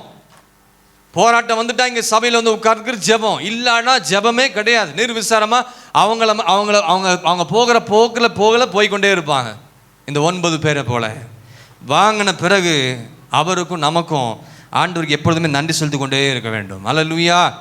பெற்ற பிறகு உங்களுக்கும் ஆண்டவருக்குள்ள டிஸ்டன்ஸ் என்ன செய்யுது? நிறைய பேர்த்துக்கு தூரமாக போயிடுச்சு, அவ்வளோதான். யோசிச்சு பாருங்கள். வேலை இல்லாத நேரம் இல்லை, ஜெபத்துக்கு வந்தீங்க, தேவ சமூகத்தில் காத்திருந்தீங்க, வீட்டில் தங்கி வீட்டில் எல்லாம் ஜெபத்துக்கு. ஆனால் இப்போ என்ன இல்லை? ரொம்ப தூரம், ரொம்ப நேரம் இல்லை, நிர்விசாரமாக நம்ம ஆழ்ந்து கொண்டிருக்கிறோம். அதுதான் இந்த 9 பேர். ரொம்ப துக்கமாக ஆண்டவர் பார்க்குறாரு. இந்த 9 பேர் வேறு எங்கேயும் இல்லை. எங்கே இருக்கிறாங்கன்னா திருச்சபையில் தான் இருக்கிறாங்க. யாரும் எனக்கு தெரியாது, ஆண்டவருக்கு தான் தெரியும். இந்த 9 பேர் எங்கே இருக்கிறாங்க? திருச்சபைக்குள்ளே தான் இருக்கிறாங்க. ரொம்ப தூரம் ஆண்டவரே, நான் எப்படி ஆண்டவர் போக முடியும்? நிர்விசாரமாக இருக்கிறாங்க. நன்றி செலுத்தி பாருங்க, கர்த்தர் உங்களுக்கு மகிமையான காரியங்களை செய்வார். அல்லேலூயா. ஞாயிறு ஆராதனை என்பதே கர்த்தருக்கு நன்றி செலுத்துறதுக்கு தான் ஆண்டவர் இப்படிப்பட்ட ஆராதனை ஒழுங்குகளை கர்த்தர் நமக்கு ஏற்படுத்தி கொடுத்துருக்கிறார். ஆகவே அடுத்த வருஷம் தீர்மானம் பண்ணுங்க, ஞாயிறு ஆராதனை விட மாட்டேன்னு சொல்லி கர்த்தருக்கு ஒரு ஒப்பு கொடுத்து என்ன செய்யணும்? நீங்கள் ஜெபிக்கணும். அல்லேலூயா. அது என்ன நாளாக இருந்தாலும் சரி, நீங்கள் ஞாயிறு ஆராதனை மிஸ் பண்ணவே கூடாது. சகோதரர் சகோதரிகள் பெரியவர்கள் யாராக இருந்தாலும் சரி, ஒருவேளை சிலர் ஸ்கூலுக்கு கட்டாயமாக போக வேண்டிய சூழ்நிலை போயிருங்க, தப்பு இல்லை, போயிட்டு வாங்க. ஆனால் ஆராதனை மிஸ் பண்ணக்கூடாது. ஹல்லேலூயா. இந்த சமாரியனுக்குள்ளே பார்த்தீங்கன்னா அவ்வளவு நன்றி பொங்குதுங்க. அவ்வளவு நன்றி உள்ள இருதயத்தை அவனை நன்றி உள்ள இருதயத்தோடு தேவ சமூகத்தில் வந்து கர்த்தரை துதிக்கிறான். ஹல்லேலூயா. நன்றி செலுத்துகிற இருதயத்தை கர்த்தர் எதிர்பார்க்கிறார் உங்கள் இடத்துல. ரெண்டாவது, இப்போ நம்ம நன்றி செலுத்துறதுனால வருகிற நன்மை என்ன? நமக்கு ஆண்டவர் நமக்கு என்ன நன்மை தரப்போறார் நன்றி செலுத்தினா? லூக்கா 17:19 பாருங்க. லூக்கா 17:19 என்ன வாசிங்க? கடைசியா நம்ம பார்த்து முடிக்க போறோம். லூக்கா 17:19 அவனை நோக்கி ஆண்டவர் சொல்றாரு, நீ எழுந்து போ, உன் விசுவாசம் உன்னை ரட்சித்தது என்று சொல்லி அனுப்பிட்டார் ஆண்டவர். ஆமென், ஆமென். இப்ப பாருங்க, ஆசீர்வாதத்தை பெற்று ஒருத்தன் வந்து ஆண்டவருக்கு நன்றி செலுத்தினா 9 பேர் திரும்பி போயிட்டாங்க, பல சாக்கு போக்க சொன்னாங்க, நம்ம பார்த்தோம். இவன் நன்றி செலுத்தினாலும் இவன் வாழ்க்கையில் கர்த்தர் என்ன நன்மை செஞ்சாரு, நம்ம வாழ்க்கையில் என்ன கர்த்தர் செய்ய விரும்புறாருன்னா 2 மடங்கு ஆசீர்வாதத்தை இந்த சமாரியன் பெற்றுக்கொண்டான். கரங்களை உயர்த்தி ஆமென் சொல்லுங்க. அல்லேலூயா. அந்த 9 பேரை காட்டிலும் இவன் பெற்ற இன்னொரு அதிசயமான ஆசீர்வாதம் ஒன்று இருக்குது. என்னவென்றால் 9 பேர் சரீர சுகத்தை தான் பெற்றாங்க. இந்த சமாரியன் சரீர சுகத்தை மட்டுமல்ல, ஆத்தும சுகமாக்கி ரட்சிப்பையே ஆண்டவருடைய கருத்தில் பெற்றுக்கொண்டான். ஹல்லேலூயா. ஆத்தும சுகத்தையும் சரீர சுகத்தையும் பெற்றுக்கொண்டான், ரட்சிப்பையும் ஆண்டவரத்தில் பெற்றுக்கொண்டான். இதுதான் ரெட்டிப்பான ஆசீர்வாதத்தை தேவன் அவன் திரும்பி வந்தனால தான் பெற்றுக்கொண்டான். தேவ சபையை தேடி ஒன்றனால தான் பெற்றுக்கொண்டான். இல்லாட்டி அவன் பெற்றிருப்பானா? அந்த 9 பேரை போல தான் இவனும் போயிருப்பான். பாருங்க, சரீர சுகம் வரும் போகும், ஆமாவா இல்லைங்களா? இன்னைக்கு நல்லா இருப்போம், ஒருவேளை நாளைக்கு சில பலவீனங்கள் வரும். ஆனால் ஆத்தும சுகமாகி ரட்சிப்பு அழியாதது, அதை தான் நித்திய ஜீவனுக்கு கொண்டு போக போகிறது. ஹல்லேலூயா, ஹல்லேலூயா. அப்போ உங்கள் ரட்சிப்பை இழந்துடாதீங்க. உங்கள் ரட்சிப்பை இந்த வருஷத்துக்கு கடைசியில் புதுப்பித்துக் கொள்ளுங்க. ஆமேன், ஆமேன். இப்போ இந்த 2 விதமான ஆசீர்வாதம், சுகம், நல்ல சுகத்தை கொடுத்துருக்கிறாரா? ஆமேன் சொல்லுங்க. ஹல்லேலூயா. ரட்சிப்பை கர்த்தர் இலவசமாக கர்த்தர் கொடுத்துருக்கிறாரா? பாவத்திலிருந்து உங்களை ரட்சித்து மீட்டெடுத்து, அதுவே ஒரு பெரிய ஆசீர்வாதம். இவன் பாவங்களை எல்லாம் மன்னித்து இவனை ரட்சித்து நீதிமனாக்கி நித்திய ஜீவனுக்குரியவனாக கர்த்தரை மாற்றி விட்டார். அதுதான் ஒரு பெரிய ஆசீர்வாதம். ஹல்லேலூயா. நன்றி செலுத்தினால தாங்க இந்த பாக்கியத்தை அவன் பெற்றுக்கொண்டான். இப்போ நாம நன்றி செலுத்தினா தானே நித்திய ஜீவனுக்கு போக வேண்டிய அந்த ஆசீர்வாதத்தை நம்ம பெற்றுக்கொள்ள முடியும். அதுதான் கர்த்தர் எதிர்பார்க்க. 9 பேரை காட்டிலும் எத்தனை மேலான ஒரு ஆசீர்வாதத்தை பெற்றிருக்கிறான் பாருங்க. அதனால தான் இன்னைக்கு நிறைய சபையில் சில குடும்பங்கள்லாம் நல்ல ஆசீர்வாதமாக மகிழ்ச்சியோடு சந்தோஷமா இருக்குது. காரணம், திரும்பி வந்து கர்த்தருக்கு நன்றி செலுத்தி கர்த்தரை மகிமைப்படுத்துறாங்க. ஆமென். நன்றி செலுத்தினால் முதல் ஆசீர்வாதம் இரட்டிப்பான நன்மை கிடைக்கும். சொல்லுங்க ஆமென் சொல்லுங்க. ரெண்டாவது ஆசீர்வாதம், இவனுக்கு ரெண்டாவது ஆசீர்வாதம் என்னன்னா, ஆசீர்வாதத்துக்காக வாசலை திறந்து கொடுத்தார் பாத்தீங்களா, இதுதான் நன்றி செலுத்துது. ஹல்லேலூயா ஆமென் சொல்லுங்க. முதல் ஆசீர்வாதம் அவனுக்கு என்னன்னா இரட்டிப்பான நன்மை கிடைச்சிச்சு அவனுக்கு. ரெண்டாவது ஆசீர்வாதம், இவனுக்கு ரெண்டாவது ஆசீர்வாதம் என்னன்னா, ஆசீர்வாதத்திற்காக வாசலை திறந்து கொடுத்ததே இந்த நன்றி செலுத்துவதே. ஆமென். இவன் வராமல் இருந்தால் ரட்சிப்பை என்ன செலுத்திக்க முடியாதுங்க, பெற்றுக்க முடியாது. அப்போ ஆசீர்வாதத்துக்கான வாசல் திறக்கிறதே நன்றி செலுத்துவது. அப்போ நீங்கள் என்ன செய்யணும், ஆசீர்வாதத்துக்காக வாசலை திறந்து ஆண்டுடைய கரத்தில் ஒப்பு கொடுங்க. நீங்கள் நன்றி செலுத்தினால், துதித்தால், ஆராதித்தால், தேவனை மகிமைப்படுத்தினால், அடுத்த ஆசீர்வாதத்துக்கு கர்த்தர் வாசலை கர்த்தர் திறக்க பண்ண போகிறார். ஹல்லேலூயா. அப்போ நீங்கள் செய்யணும், அதை தான் கர்த்தர் எதிர்பார்க்க. துதிங்க, மகிமைப்படுத்துங்க, அதன்படி வாழுங்க. அடுத்த 2024ஆம் ஆண்டில் உங்களை கர்த்தர் உயர்த்தி, கனப்படுத்தி, ஆசீர்வத்து, மேன்மைப்படுத்தி, செழிப்பான இடங்களில் கொண்டு போய் உங்களுக்கு உட்கார வைக்க போகிறார். ஒரு அல்லேலூயாவும் காணோம். ஆமென். நம்முடைய ஆண்டவர் வெறுமையாக கர்த்தர் யாரையும் அனுப்ப மாட்டார். ஏன் சுகம் பெற்றுட்டு அவனை அப்படியே அனுப்பிச்சிருக்கலாமே ஆண்டவர்? இல்லையே. என்ன சொன்னார் அவர்? ரட்சிப்பையே அவனுக்கு கர்த்தர் கொடுத்தார். எவ்வளோ நல்ல ஆண்டவர் பாருங்க. மூன்றாவது ஆசீர்வாதம் என்னன்னா, நன்றி செலுத்துறதுனால பெறுகிற மூன்றாவது ஆசீர்வாதம், இயேசு இன்னார் என்று அறிந்து கொண்டான். இயேசு யார் என்று அவன் அறிந்து கொண்டான். யாரு இயேசுனா யாரு? அப்ப அறிந்து கொள்ளணும்னா நீங்க நன்றி சபைக்கு வந்தா அறிந்து, இன்னும் உம்மை. ஆனா பைபிள் ஸ்டடிக்கு வர்றது இல்லையே. வேதத்துல ரகசியங்களை ஆராய்ந்து பார்க்கும்படி என் கண்களை அதிசயங்களை. அப்ப வந்தாதானே அறிந்து கொள்ள முடியும். சபைக்கு வந்தாதானே வேகத்தில் அதிசயங்களையும், சபைக்கு வந்தாதான் பார்த்துக்கணுமா, வீட்லேயும் நீங்கள் கற்றுக்கலாம். ஆனால் சபைக்குன்னு வரணும். புதன்கிழமை வேத பாடத்துக்கு வரணும். ஞாயிற்றுக்கிழமை 6 வந்தாதான் இதில் மறைந்திருக்கிற சத்தியங்களை, உபதேசங்களை நீங்கள் அறிந்து கொள்ள முடியும். இது அறிந்து கொள்ளாதனால தான் நிறைய பேருக்கு பல விதமான தேவையில்லாத கேள்விலாம் வருது. வந்து என்கிட்ட கேட்குறாங்க. வராதிங்க. நல்ல வேதத்தை அறிஞ்சிங்கன்னா உங்களுக்கு தேவையில்லாத கேள்விகள் வரவே வராது. ஆமென் சொல்லுங்க. ஹல்லேலூயா. அவர் யார்னா, வெறுமையாய் அவரை நம்மை வெறுமையாய் அவர் அனுப்புகிற தேவன் அல்ல, நம்முடைய பாத்திரத்தை நிரப்பி அனுப்புகிற தேவனாக இருக்கிறார். ஆமென். வெறுமையாக தான் வந்தான், ஆண்டவர் சுகம் கொடுத்தாரு, ரட்சித்தாரு. இயேசு யார் என்பதையும் அவன் நேசித்து கொண்டான், அறிந்து கொண்டான். அப்போ அவரை தேடி யார் வந்தாலும் சரி, அவர் வெறுமையாக ஒருபோதும் அனுப்ப மாட்டார். யார் அவரை தேடி வந்தாலும் அவர் பாத்திரத்தை நிரப்பி தான் அனுப்புவார். ஆமென். என் பாத்திரம் நிரம்பி மற்றவர்களுக்கு ஆசீர்வாதமான ஒரு கனத்திற்குரிய பாத்திரமாக கர்த்தரை மாற்றுவார். ஹல்லேலூயா. ஒரு 5 நிமிஷத்துல தான் முடிச்சிடுறேன். ஒரு பக்தன் இப்படி சொல்றாரு. சார்ல்ஸ் ஸ்பர்ஜன் சொல்றாரு. என்ன சொல்றாருன்னா, சார்ல்ஸ் ஸ்பர்ஜன் என்ன சொல்றாருன்னா, நாம் யாருன்னு கேட்டால், நாம் படுகிற பாடுகள், உபத்திரவங்கள், இவைகள் எல்லாவற்றையும் கல்லில் எழுதுகிறோம். என்னதுங்க? நாம் படுகிற பாடுகள், பிரச்சனைகள், உபத்திரவங்கள், கஷ்டங்கள் எல்லாவற்றையும் கல்லில் எழுதுகிறோம். ஆண்டவர் செய்த நன்மைகளை நாம் மணலில் எழுதுகிறோம் அப்படின்னு சொல்றாரு. நீங்கள் எதில் எழுதி வச்சிங்க இந்த வருஷம் அப்படின்னு ஆண்டவர் உங்கள்கிட்ட கேட்குறாரு. எதில் எழுதி வச்சோம்? மணலில் எழுதி வச்சுருக்கீங்களா, இல்லை கல்லில் வீட்டில் எழுதி வச்சுருக்கீங்களா? வீட்டில் செவத்துலலாம் சில பேர் எழுதுவாங்க, காய்கறி இந்த இது வேணும் அது வேணும்னு. அந்த மாதிரி யாருன்னா கல்லில் எழுதி வச்சுருக்கீங்களா? இல்லை. மணலில் நிறைய பேர் ஆண்டவர் செய்த நன்மைகளை மணல், அதை என்ன செஞ்சிடும், மணல் பீச்சில் போய் இப்படி போட்டால் அந்த அலை வரும், உடனே அடிச்சுட்டு, அது மாதிரி தான் நிறைய பேருடைய கர்த்தர் செய்த நன்மைகளை அப்படி எழுதி அப்படியே அழிஞ்சு போயிடுது. மணல் எழுதுனா சீக்கிரமாக அது காணாமல் போயிடும். அதே போல் தான் சீக்கிரமாக எல்லாருமே ஆண்டவர் செய்த நன்மைகளை மறந்து போயிடுறீங்க. என்னைக்கோ செஞ்ச நன்மைகளாம் அதான் ரீகால் பண்ணி நம்ம தேவ சமூகத்தில் நன்றி செலுத்தணும். ஹல்லேலூயா, ஹல்லேலூயா. ஒரு நாள் நானும் என்ன பண்ணேன், இந்த 2 பேரையும் கூட்டிகிட்டு பீச்சுக்கு போனேன். நானும் ஷேரனு, இப்போ பாலின்லாம் வரல நினைக்கிறேன். யாரெல்லாம் என் கூட இருந்தாங்க தெரியல. மகிபா பிள்ளைங்களை எல்லோரும் கூட்டு போய், இவங்கெல்லாம் பீச்சுக்கு அனுப்ப மாட்டாங்க, பின்னாடி இருக்காங்க பார்த்தீங்களா, ஆமாம் எங்கேயா போய் விளையாடிட்டு இதாக பண்ணிடுவாங்கன்னு சொல்லி பயம்.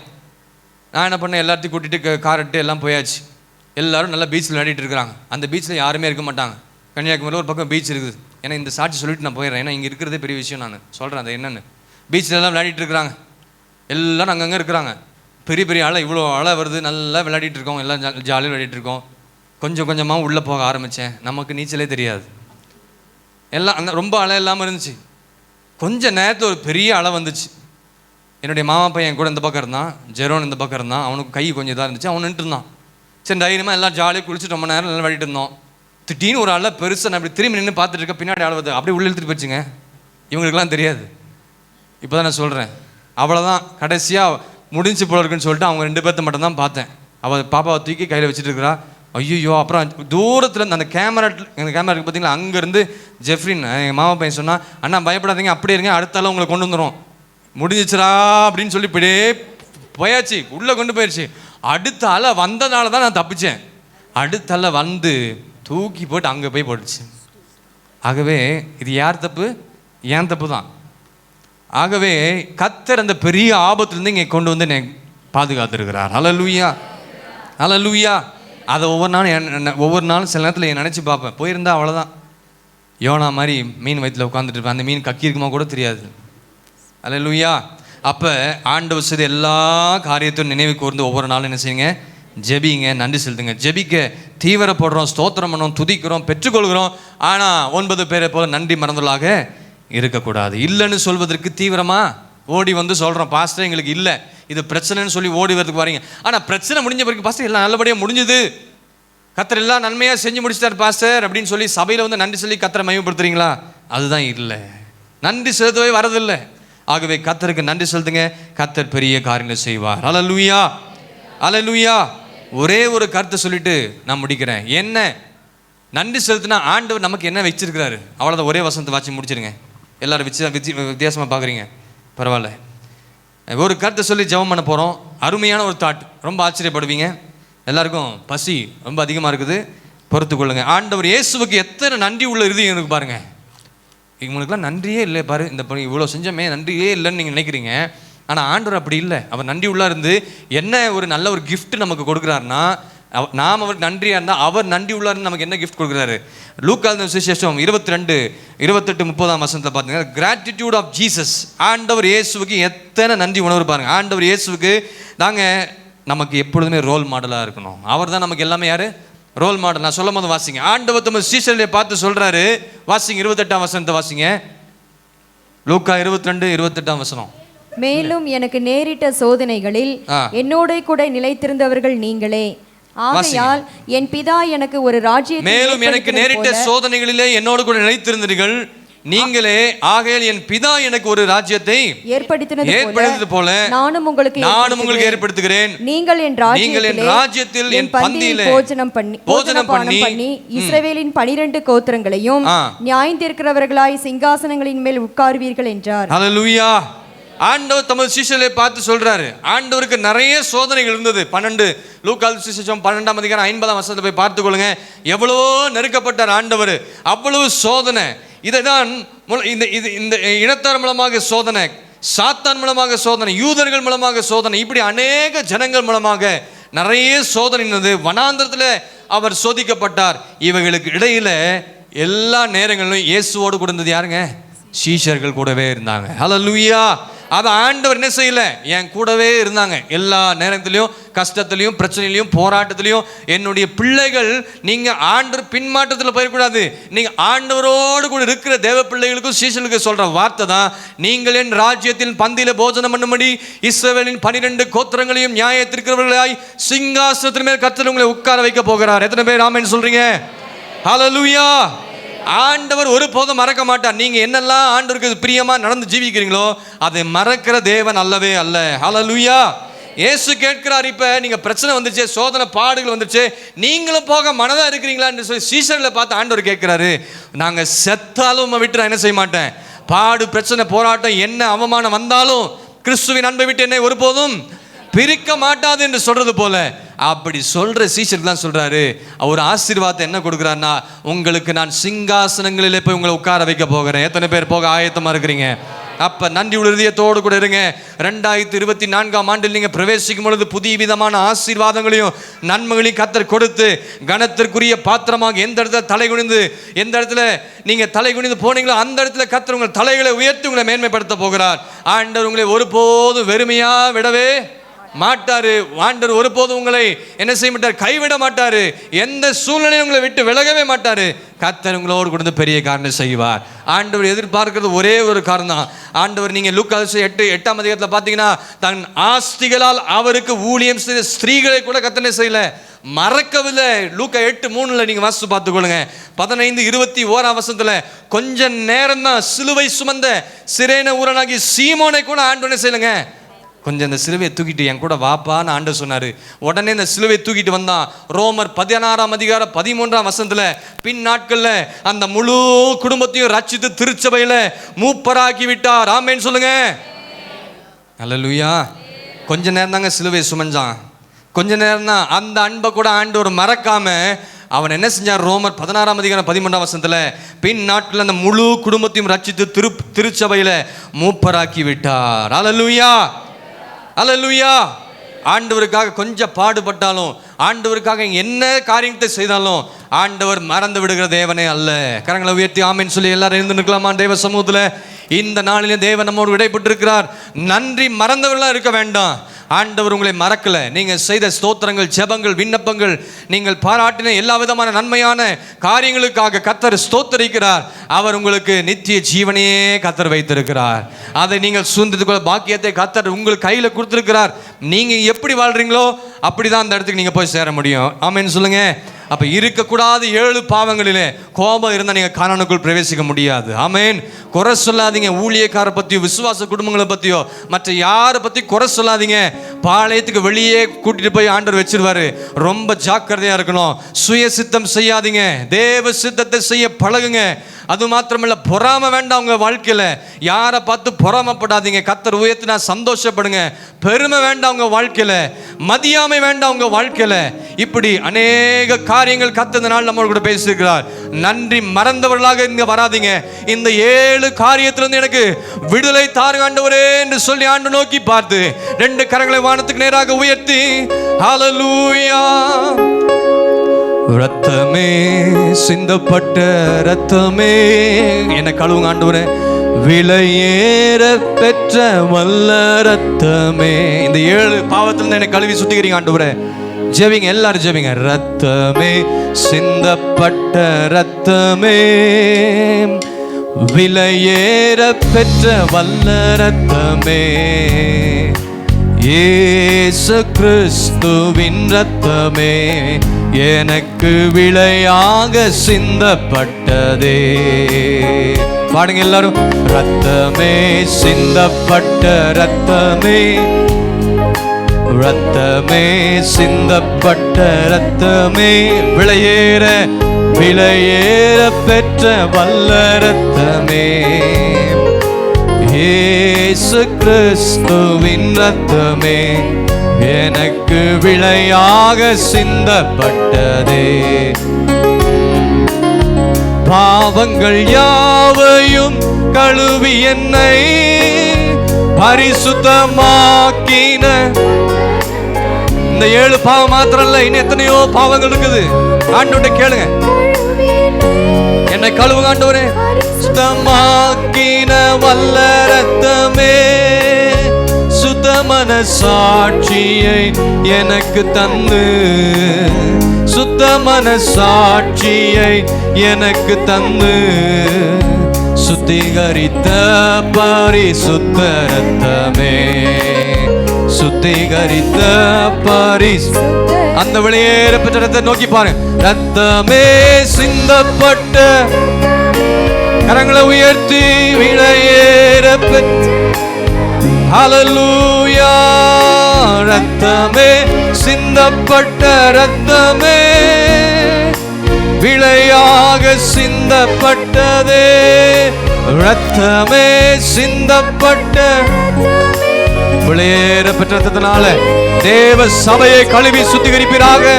வேண்டாத சுபாவங்கள் எல்லாவற்றையும் மாற்று ஆண்டவரே. யாரெல்லாம் பாடி உண்மையாமே ஆராய்ந்து கொண்டிருக்கிறார்களோ அவர்கள் மேல் கல்வாரி சக்தி சிலுவையின் ரத்தம் ஊற்றப்படட்டும். நாடி நரம்புகளிலே ரத்தம் ஊற்றப்படட்டும் ஆண்டவரே. எல்லா கிரியை செய்கிற எல்லா பாவத்தின் அந்தகாரத்தின் வல்லமைகள் இன்றையோடு விலகி ஓடுவதாக. நல்ல ஆவியில நிரம்பி கொஞ்ச நேரம் அந்நிய பாஷை பேசி இயேசுவின் நாமத்தினால, இயேசுவின் நாமத்தினால, இயேசுவின் நாமத்தினால, இயேசுவின் நாமத்தினால எல்லாவற்றிலும் விலகி ஓட பலன் தருவீராக.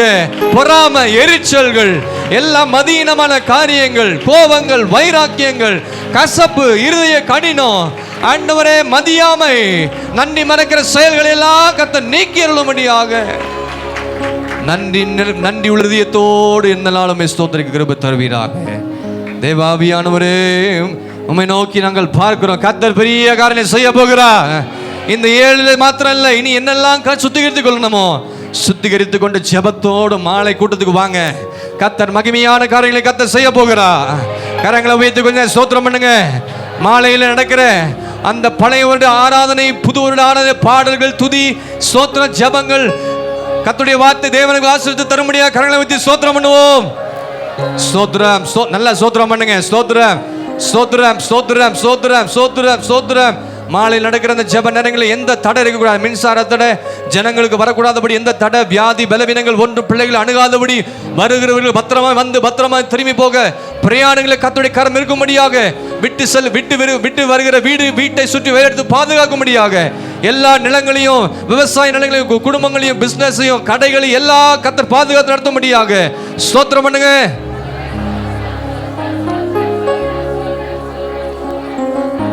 ஸ்தோத்திரம், ஸ்தோத்திரம், ஸ்தோத்திரம். நேசிக்கிற நல்ல ஆண்டவரே, நன்றியோடு துதிக்கிறோம், ஸ்தோத்திரிக்கிறோம். இந்த வருஷத்தின் இறுதி நாளிலே தேவ சமூகத்தில் நன்றி உள்ளதயத்தோடு நாங்கள் வந்து உம்மை தொழுது கொள்ளும், ஆராதிக்க கர்த்தர் பாராட்டின மகா பெரிய கிருபைகளுக்காக நன்றி செலுத்துகிற ஆண்டவரே. நாங்கள் நன்றி மறந்தவர்களாக அல்ல, சமாரியனை போல இந்த நாளில் உம்முடைய சமூகத்துக்கு வந்திருக்கிறோம். அந்த சமாரியன் பெற்றுக்கொண்ட ஆசீர்வாதம், இரட்டிப்பான ஆசீர்வாதத்தை இந்த நாளில் எங்களுக்கு தந்திருக்கிறீர் ஆண்டவரே. நீர் யார் என்பதை நாங்கள் நன்றாக அறிந்து புரிந்து கொண்டோம்ப்பா. அறிந்தது மாத்திரமல்ல, அறிந்த பிரகாரமாக எங்களுடைய வாழ்க்கையை கட்டி எழுப்ப, எங்களுடைய ஜீவியத்தை நாங்கள் கட்டி எழுப்ப, பிள்ளைகளுடைய வாழ்க்கையை கட்டி எழுப்ப, எங்களுடைய ஆவிக்குரிய ஜீவியத்தை வசனத்தின்படியாக, உபதேச சட்டத்தின்படியாக கட்டி எழுப்ப என்ன என்பதை நீங்கள் எங்களுக்கு கற்றுக் கொடுத்திருக்கிற இந்த வருஷம் முழுவதும் அதன்படி நாங்கள் போக எங்களுக்கு நீர் உதவி செய்யும்படியாக நாங்கள் ஜெபிக்கிறோம்ப்பா. நமக்கு ஸ்தோத்திரம் ஆண்டவரே. நீர் எங்களுக்கு நன்றி உள்ளவர் தேவனாக இருக்கிறப்பா.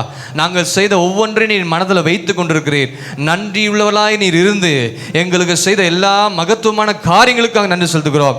எங்களுக்காக ஒரு இடத்தை ஆயத்தம் பண்ணி கொண்டிருக்கிறீர். அந்த இடத்துல நாங்கள் வந்து சேரும்படியாக ஆண்டவரே, நாங்கள் என்னெல்லாம் செய்ய வேண்டும் அந்த பூமியில் இருக்கிற நாட்களிலே அதன்படி வாழ்ந்து, அதன்படி செய்து, ஜீவித்து உமக்காக சாட்சியாக இத்தனை நாட்களாக வைத்ததுக்காக ஸ்தோத்திரம். எங்கள் சபையில் இருக்கிற ஒவ்வொரு குடும்பங்களையும் கர்த்தர் ஆசீர்வதித்தீர். அவர் செய்கிற வேலை, தொழில், வியாபாரம், படிப்பு, விவசாயங்கள், ஒவ்வொரு பகுதிகளிலும் கர்த்தர் மகிமையான காரியங்கள் செய்தீர். சில இடங்களில் துக்கங்கள், கவலைகள், சண்டைகள், பாவங்கள், பலவிதமான பிரச்சனைகள், போராட்டங்கள் வந்த போதிலும் அந்த குடும்பங்களை திடப்படுத்துறதுக்காக ஸ்தோத்திரம். அந்த குடும்பத்தை விசுவாசத்தில் வைத்து தைரியப்படுத்தி அவளை நீர் இது மட்டுமாக ஜீவனோடு, சுகத்தோடு, பலனோடு, ஆரோக்கியத்தோடு வைப்பதற்காக நாங்கள் நன்றி செலுத்தி நாங்கள் துதிக்கிறோம். இந்த வருடம் முழுவதும் இந்த சியோன் மெந்தோலித்த சபை ஊழியத்தை கர்த்தர் பொறுப்படுத்தி நடத்தினீர். வாலிபர் கூட்டம், சண்டே ஸ்கூல் ஜெபங்கள், ஆண்டவரே மிஷனரிமார்கள் ஜெபம், பிரதர்ஸ் சிஸ்டர்ஸ் பிரேயர், எல்லாவற்றிலும் கர்த்தர் இருந்தீர். அதில் செய்த எல்லா ஜெபங்கள், விண்ணப்பங்களை கேட்டு எங்களுக்கு பதில் கொடுத்ததுக்காக ஸ்தோத்திரம் அப்பா. இந்த சபைக்கு செய்த எல்லா நன்மைகளுக்காக நன்றி செலுத்துகிறோம். அடுத்த வாசலை இந்த சபைக்கு கர்த்தர் திறந்து ஆயிரமான ஜனங்களை கர்த்தர் கொண்டு வந்து சேர்க்கும்படியாக ஆண்டவரே, எல்லாருடைய இருதயங்களை கர்த்தர் திறந்து இயேசு என்ற நாமம் எல்லா இடங்களிலும் துணிக்கத்தக்கதாக கர்த்தர் கிருபை பாராட்டும்படியா நாங்கள் ஜெபிக்கிறோம். இந்த ஊழியத்தில் பாஸ்டரோடு இணைந்து ஆண்டவர் உதவி செய்த எல்லா விசுவாச பிள்ளைகளுக்காக, வாலிப பிள்ளைகளுக்காக, வயதான பாட்டிமார்களுக்காக, பாத்திரத்தை கழுவி எவ்வளவோ சுத்தம் பண்ணி எவ்வளவோ காரியத்தை செய்த எல்லாருக்காக நான் நன்றி செலுத்துகிறோம். அதற்கேற்ற பலனை கர்த்தர் தரப்போகிறதுக்காக நன்றியோடு துதிக்கிற ஆண்டவரே. இந்த வருட இறுதியில் யாரெல்லாம் துக்கத்தோடு, மன சஞ்சலத்தோடு, வேதனையோடு இருக்கிறார்களோ, நாளைக்கு காலையில் ஆண்டவரே நல்ல மகிழ்ச்சியோடு, சந்தோஷத்தோடு கர்த்தர் எங்களுக்கு நன்மைகள் செய்தா, கர்த்தர் எங்களுக்கு நன்மையான காரியத்தை செய்திருக்கிறார், கர்த்தர் எங்களுக்கு திறந்திருக்கிறார் வாசலை என்று சொல்லி சாட்சியோடு, மகிழ்ச்சியோடு கர்த்தருடைய சமூகத்தில் நன்றி செலுத்த கிருபை தருவீராக. வந்த ஒவ்வொருவரையும் கர்த்தர் ஆசீர்வதித்து நடத்துவீராக. இயேசு கிறிஸ்து மூலம் ஜெபம் கேளும் எங்கள் ஜீவனுள்ள நல்ல பிதாவே, ஆமென், ஆமென். என் ஆத்துமாவே கர்த்தரை ஸ்தோத்திரி, என் முழுமே பரிசுத்த நாமத்தை ஸ்தோத்திரி. என் ஆத்துமாவே கர்த்தரை ஸ்தோத்திரி, அவர் செய்த சகல உபகாரங்களை மறவாதே. ஆமென். நம்முடைய கர்த்தராகிய இயேசு கிறிஸ்துவின் கிருபையும் பிதாவாகிய தேவனுடைய அன்பும் பரிசுத்த ஐக்கியமும் இன்றும் என்றும் சதா காலங்களிலும் இந்த மனிதரோடும் கூடவே இருப்பதாக. ஆமேன். அல்லேலூயா, அல்லேலூயா.